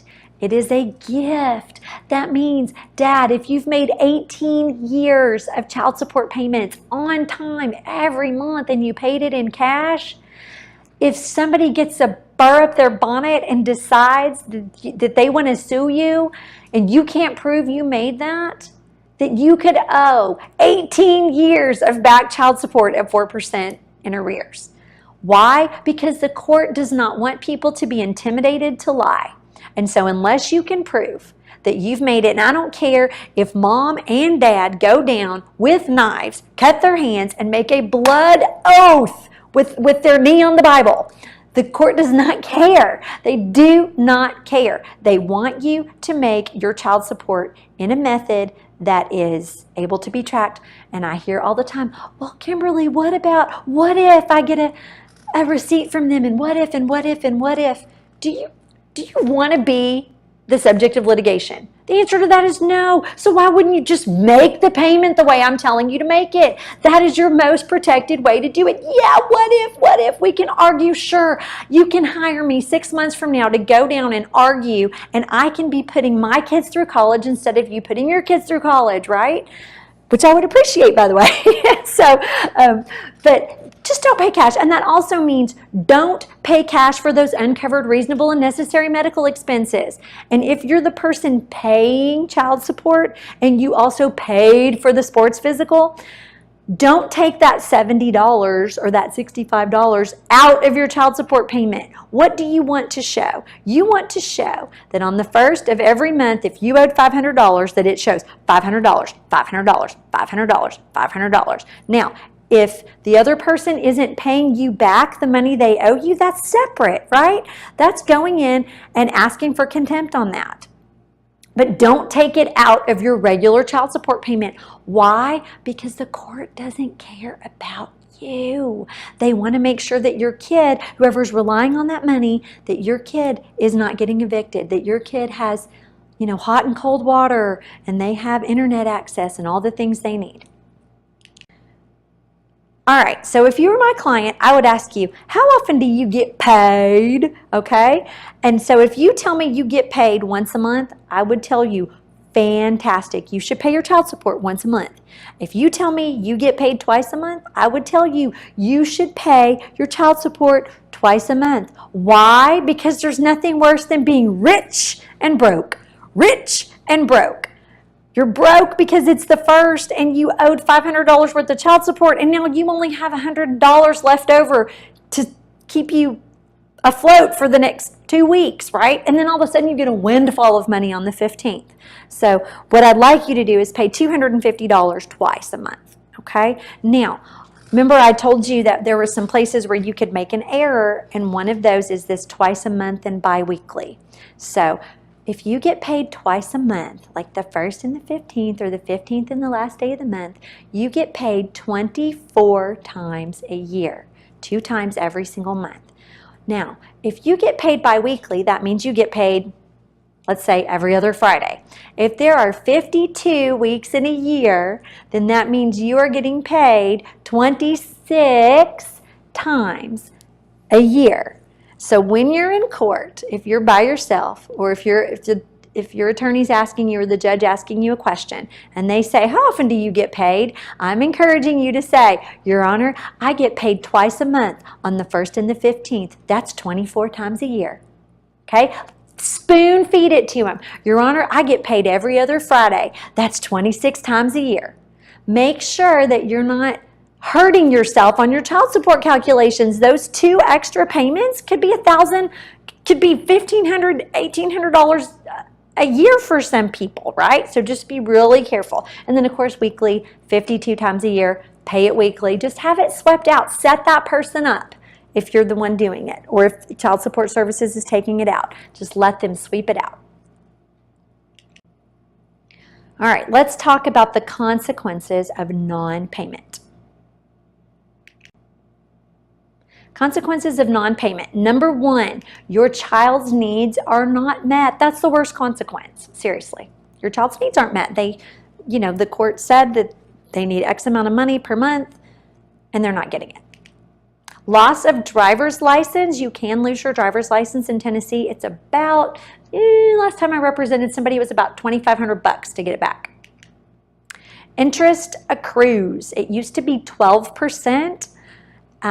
Back on July 1st of 2017, the interest was reduced to between 0 and 4% max. And so that's at the judge's discretion. So if they feel like you were the guy or the girl who was disabled and you just didn't know any better, then they'll say, oh, okay, maybe we'll waive it and make the interest 0%. You're still owing the arrears though, because you didn't let them know. But if they feel like you're the surgeon who did that on purpose, then it's 4%. Contempt of court, that's fines and fees and attorney's fees and all sorts of stuff. And finally, jail time. Jail time meaning 10 days for every occurrence You go down, if you come into my office and you tell me I owe $5,000 in back child support, then I will look at you and I will tell you, we are not going to be able to walk into court with $300 and some lint in your pocket. Get on eBay, sell something, beg your new girlfriend, beg your new boyfriend, call your dad, get a title loan on your car, get something, because if you don't come up with something significant, the judge is not going to be happy and you will go to jail for 10 days. Consequences of non-payment. Loss of parenting time. So again, we'll be sexist and let's say that dad isn't paying and he comes to pick up his child and mom says what?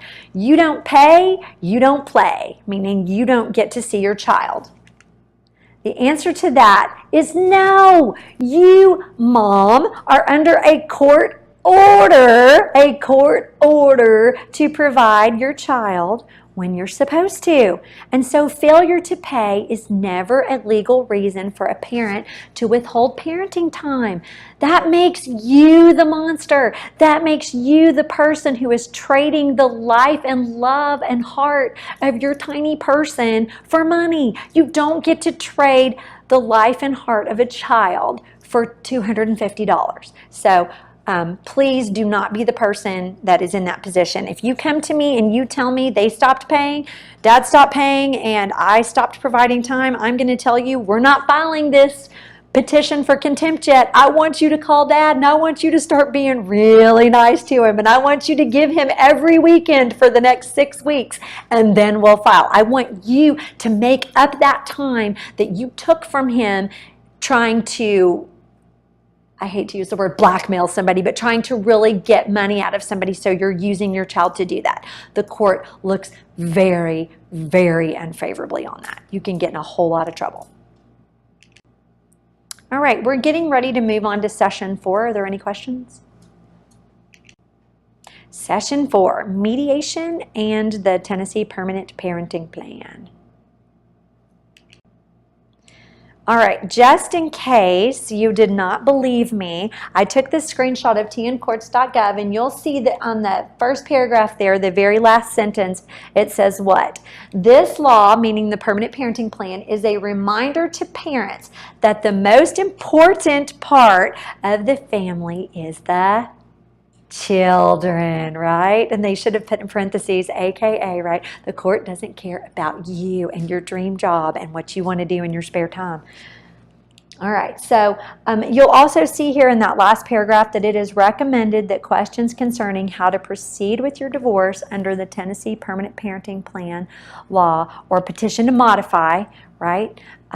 Your existing decree should be directed to an attorney of your choice. So there's some great resources on here, but if you have a question, they're kind of just saying, hey, we've got a lot of resources on here that you can download and do different things, but just remember that you need to be talking to an attorney. And there's all sorts of free legal clinics, and of course we run a free legal clinic here at Training Resolved, but there's also Memphis Area Legal Services, or if you're in a different county, every single one of them has a free legal clinic. Attention, if you are taking this as an online course, the attendance code is PPLAN 8661. Again, the attendance code is PPLAN 8661. Please write this down for CLE credit. All right, mediation and the Permanent Parenting Plan. We are going to define mediation, talk about whether or not it's mandatory, talk about the costs, the benefits of mediation, and talk about the Tennessee Permanent Parenting Plan, the 3 biggest areas that I see where people make mistakes when they fill out the Permanent Parenting Plan. All right, definition. Mediation is a process of intervention between conflicting parties that promotes reconciliation, settlement, or compromise. So mediation is this wonderful place where we're not in business suits and we're not with a stranger in a black robe, right? Otherwise known as a judge. And it gives us the ability to, instead of having a win-lose situation, I like to say that most people leave mediation thinking that it's lose-lose, right? But that it really creates a win-win for your child, because nobody is in a better position to know the needs of their children than their parents. A stranger in a black robe has never met your child and hopefully won't meet your child, or if they do, it's for 10 minutes on a witness stand when your kid's really nervous and doesn't want to testify against the other parent, right? And so mediation is this wonderful place where we can talk about what are the needs of our children and what do our schedules as parents allow, and what can we do to work together for the benefit of our child. So in Tennessee, we have Rule 31. And Rule 31 is a rule that governs mediation. It provides a method for people who would like to become mediators to be something called a court-listed mediator.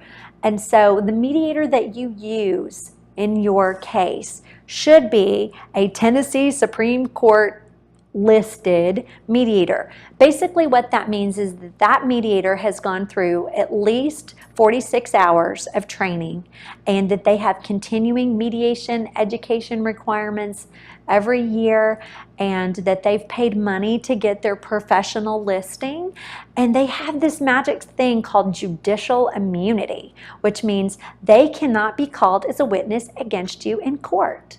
So if your attorney is recommending you use another attorney in town as your mediator, which lots of mediators are other attorneys, they might be an attorney, but they're not your attorney, right? So there is no attorney-client privilege there. So what you need to have is a court-listed mediator, and that is found under Rule 31. Remember going back to when I first showed you tncourts.gov and I said click on programs, and there was that drop-down box and we saw the word mediation?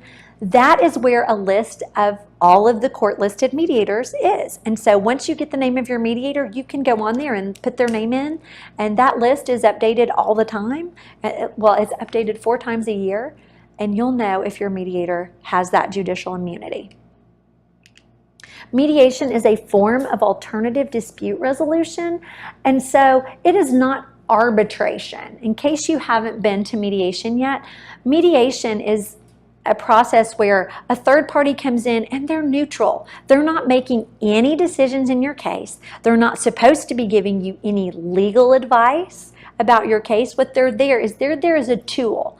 And what I love to tell my clients, because I am a mediator, is I don't care about you and I don't care about you, but I care about your kid, and I care about us filling out this form correctly, and I care about us working together to figure out what's best for your child. But I'm not on your side, and I'm not on the other person's side, because at the end of the day, I don't have any buy-in. I don't care if you exchange your child at McDonald's or Chick-fil-A, but I am there to tell you as a reminder, oh, hey, by the way, remember Chick-fil-A is closed on Sunday, right? And so I'm there as a tool to help you. So mediation, the definition of mediation, what it does is it's confidential. Everything you tell your mediator, unless you tell them it's okay, is confidential. That means you're allowed to open up about things in a private room if you want to. That's called caucus. And you're allowed to tell them all your concerns about the other person. And you can even ask them, hey, will you go and find out how come they're not giving me the insurance card every year? Things like that, okay? And so you're going back and forth. Going back to our Tennessee Permanent Parenting Plan, remember I told you we have all sorts of rights and obligations in there. If you ever want to redo your permanent parenting plan, you shall go to mediation first, which means the court isn't going to hear your case. If you file a petition, the very first question you have at your hearing that the judge is going to ask you is, have you gone back to mediation? Because they put that in the form as a way of getting people to come back and work together instead of letting the court make decisions. They really want the parents to make decisions. Around 85% of cases that go to mediation actually fully settle at mediation. And I like to say the other 15% had people who really wanted to litigate, right? I don't care what happens, I want my day in court. Or maybe they had a bad mediator or just had a bad experience at mediation. And so the local judges here, just so you know, frequently will send you back to mediation more than once if you don't have an agreement the first time. And I would encourage you to tell your attorney or to pick a different mediator. If you weren't successful the first time, maybe it's because you just needed a different style of mediator. What mediation does not do. Mediation does not make decisions for you. Mediation is not arbitration, which means at the end the mediator doesn't say mom is right or wrong or dad is right or wrong. It's not judgmental. It doesn't reveal confidential information. And a good mediator will not let you sign something if they feel that it's unfair or biased. So if I'm sitting here at mediation with you and we take a break for lunch and we come back and I smell alcohol on your breath and you seem a little bit crazy, I'm going to be professional enough to say, hey, we need to end mediation. I'm sorry, I'm not going to let you sign that. Common questions. Can I force my spouse to mediate? And so in Tennessee, sort of. I know it's kind of weird because mediation is traditionally considered a voluntary process where both people are kind of having to buy into the process. But there's a statute in Tennessee that requires us to mediate before the judge will hear your case. Now, the judge can waive that mediation requirement. Most of the judges in Tennessee do not do that. So this can be confusing, but most of the time you will be court ordered to mediate. And there's a few judges here in town that when I've had cases with, they've ordered mediation up to 4 times. It's the max I've ever been court ordered. They just keep saying, you guys are so close, just go back one more time, just go back one more time. Mediation can be a very expensive process if you're not using it wisely. Will the less sophisticated spouse be taken advantage of? Okay, so in mediation, sometimes there's this imbalance of power where maybe one person has an attorney and one person doesn't, or one person maybe is a lot more financially sophisticated and savvy than the other person. And so that means mediation might be inappropriate for some people. So if you consider yourself to be the less sophisticated spouse, you definitely need to hire a lawyer to protect your interests. But going back to those Rule 31 listed mediators, an ethical and experienced mediator will take those power imbalances into account and will either reject a case where there's a likelihood of unfairness or fraud or unfair dealing or coercion, right? Or if they see some sort of domestic abuse or something like that, those mediators will say, hey, I'm sorry, I'm not going to write this up for you. I'm recommending that you go back to court. And when they do that, they're filing this report called a final report of mediator, which means you've satisfied the court's order to go to mediation, but that for some reason, and again, that reasoning is confidential. The mediator can't tell the court, well, you know, somebody was drunk at mediation, so they really can't. Or hey, somebody's not a very sophisticated person. They're not going to say that. What they're going to say is just, you know, the case didn't settle at mediation. And they're supposed to be treating both spouses equally, which means if they're telling one spouse, hey, you really need a lawyer, they're going to tell the other spouse, hey, you really need a lawyer. If one person has one, it's okay for them to say to the person without a lawyer, it's going to be okay for that mediator to recommend, hey, your spouse has an attorney, this is a complex case, you really need to understand the legalities of it. I'm not in a position to give you legal advice, but I can tell you, come back, bring your attorney back, and we'll come and we'll try mediation again. Or if you can't afford one, ask the judge, because the mediator should not be, you know, putting together something that's detrimental to one spouse. Will my lawyer be there? Simple answer to that is, yup, if you pay them. The permanent parenting plan, is that form mandatory? And the answer to that is generally yes, right? We can't just scratch out on a napkin or handwrite on a piece of paper, week with mom, week with dad, right? We have to fill out that form that was on tncourts.gov. What is the cost? All right, so how much something costs depends on your income level, whether or not you're using a qualified mediator, and how much your attorney's fees are. So there's a lot of mediators in town who just charge just their regular fee. And their regular fee, I had somebody call last week, the mediator fee was $340 an hour, which I didn't agree with for my client and said, well, I'm sorry, I want to use a mediator that charges a little less. There are hundreds of mediators in Tennessee, and so you can call around and find someone who matches what your income level is, right? As long as they're Rule 31 listed, you need to make sure. And so you want to make sure they're a qualified mediator, which means they're Rule 31, and take into account whatever your attorney's fees are. And think about you're paying out of your joint marital assets, right? You're paying attorney for dad, attorney for mom, and a mediator per hour. So that can be, if each one of them is charging $300 an hour, you're paying $900 an hour out of what I like to call your children's college education fund, right? You're paying $900 an hour for mediation. So because of that, we are in the fortunate position where I am an approved provider to teach mediators for the Tennessee Supreme Court, okay? And so what I do, and actually we have a class starting tomorrow. So I get in these attorneys and people in the community. You do not have to be an attorney to be a mediator. People come in and they take our class, and the number one request that I used to get was, hey, Kimberly, how are we going to get cases? How are we going to get experience? Maybe we're a great lawyer or maybe we're a great CPA, but we've never done a mediation. We've sat in on mediations as the attorney, but we've never done it as a mediator. And so what I decided was, hey, I've got all these parents that we teach, people like you, who need mediation, and I have all these freshly trained mediators who need experience. And so what we decided to do was we decided to open a pro bono clinic, and that's just the fancy word for free. And you can be the NFL player or the stripper. There's no income restrictions. We run that class one Saturday every single month, and we have a flyer up front for you. So if you haven't done mediation yet and you want to come and schedule it in, you can. Again, it's only on Saturdays. Now, let's pretend that you have an attorney and your attorney says, I don't work on Saturdays. You can call our clinic and we use a sliding fee scale for doing your mediations for you.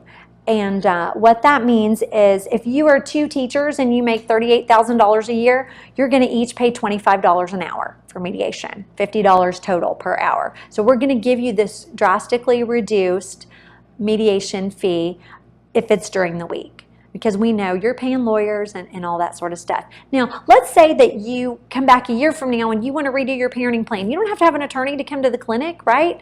You don't have to come to the clinic with your attorney. We have local attorneys here in town who send us their clients all the time, even if it's just you that comes to the clinic, because you want somebody to walk you through that document. I'm not able in this 4-hour class to tell you every right and every obligation that you have. We've tried to cover as much as possible for the permanent parenting plan for you. But if you just want somebody to sit down and tell you, what does this mean? What does that mean? What does this mean? What does that mean? We will walk you through that document and help you. And if you want to fill out a proposed new plan for somebody a year from now, we'll still be around. We'll still be here teaching people like you every week. Finally, the benefits of mediation. The benefits are, number one, you have a unique agreement, right? That's only for you and your kids, not kind of the standard one that the judge gives out. He probably has 5 or 6 that he kind of relies on because he doesn't, as he or she, as much as they would love to, they don't have the 4 to 5 hours that we have at mediation to hear your case. Your case is complete. It's done that day. If you want to start your new parenting plan that day, you can. You have certainty. Less stress, right? Less stress than litigation for sure. Less fees, less costs, less days off work for sure, right? You're done and you don't have to pay any more litigation and no more court costs, no more days off work.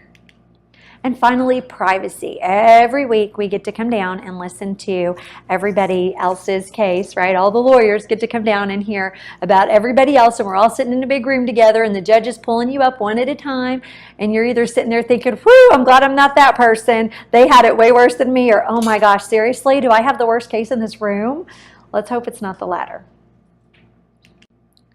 All right, the final thing I'm going to tell you, as I promised you I would tell you kind of the 3 biggest errors that I see on the Tennessee Permanent Parenting Plan, and then we'll be all done.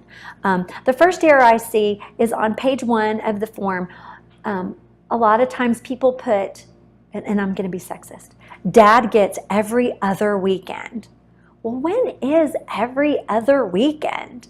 I have a case in litigation right now where Dad had the children from July 15th to like August 3rd or something, okay? And Mom got the kids back August 4th, and then both parties were nurses, and they had both set their entire fall schedule out on what they thought every other weekend was. And so Mom got the kids back, and the first upcoming weekend, she said, well, that's her weekend. The kids have been with Dad for more than 2 weeks. That's her weekend. And he said, well, no, we're starting back. That's my weekend. Who's right? I don't know. I guess the judge is going to we're getting ready to go into litigation on it. The judge is going to decide. And so every other weekend isn't defined. So what I love to do and what I would encourage you to do is say the first and third weekend, the second and fourth weekend, or the first, third, and fifth weekend. Don't say every other, because that just causes confusion. And so you can say the first, third, and fifth weekend, where a weekend is defined as beginning on the Friday at 6 p.m. or something like that. So, but just every other weekend is kind of too loose for most people. And again, we've actually seen it in litigation. The second place that I see an error on the form is when you flip over to page 2, there's a list of holidays, and there's some form language down at the bottom that says a holiday begins at 6 p.m. the night before the holiday, and it ends at 6 p.m. the night of the holiday. So if Mom has the kids and it's Father's Day, you would get the kids Saturday night at 6 p.m. and return them on Sunday at 6 p.m. If it's Mother's Day and Dad has the kids, then again, you would get Saturday at 6 to Sunday at 6. That works great for every single holiday on that list, and there's a ton of them, except for 2, July 4th and Halloween. Does anybody here want October 3rd at 6 p.m.? July 3rd at 6 p.m. till July 4th at 6 p.m. No, probably not. You want to see fireworks with your kids. So what you can do is just say, there's a little blank there. It said, unless otherwise noted. So you would say the July 4th holiday begins at, pick a time, noon on July 4th and ends at noon July 5th. I don't care. If I'm your mediator, I don't care. You just need to tell me. And then the same for Halloween. You don't want October 30th at 6 p.m. till October 31st at 6 p.m. because that means you're not doing trick or treat. And so you just, again, pick a time. Noon on the 31st till noon on the November 1st, or until 10 p.m. on the 31st, whatever it is. But just know what you've agreed to, because when you go back to court and when you litigate and when you're mad because somebody came and picked your kid up on July 4th at 6 p.m., the court is going to ask you one very important question. Only one. Is this your signature? That's it. Why did you sign a document you didn't understand is what the court's going to say. If you signed it, you've agreed. So that's why I'm trying to bring these things to your attention. And the third and final spot that you could make an error on is those fall break and spring break. A lot of times I see kind of generic language that says Mom gets odd years for spring break and Dad gets even years. That's great. When is fall break? Is it from the date and time school is released until Sunday at 6 p.m. before school resumes? Or is it Saturday to Saturday? Is it Friday to Friday? Is it only the Monday through Friday of the break as written on the school calendar? I don't care what you pick, but I want you to pick so that you're not, I want to write a plan for you, or I want your lawyer or your mediator to write a plan for you so that we never see your face ever again, that there's no confusion, that there's no problems, that you completely understand everything in your plan, and that there's no loosey-goosey. All right, well, that pretty much ends everything we have for you guys for today. We have your certificates and we're getting ready to hand them out. All right, let's do a final recap of the 4 sessions. So today we have talked about effective communication with the other parent. We've talked about domestic violence and abuse and how that is damaging to children. We've talked about child support in Tennessee and the child support worksheet. We've talked about mediation, and finally we have gone over some tips about the permanent parenting plan. Thank you so much for joining us today, and if you have any questions, you can always email us at info@trainingresolved.com.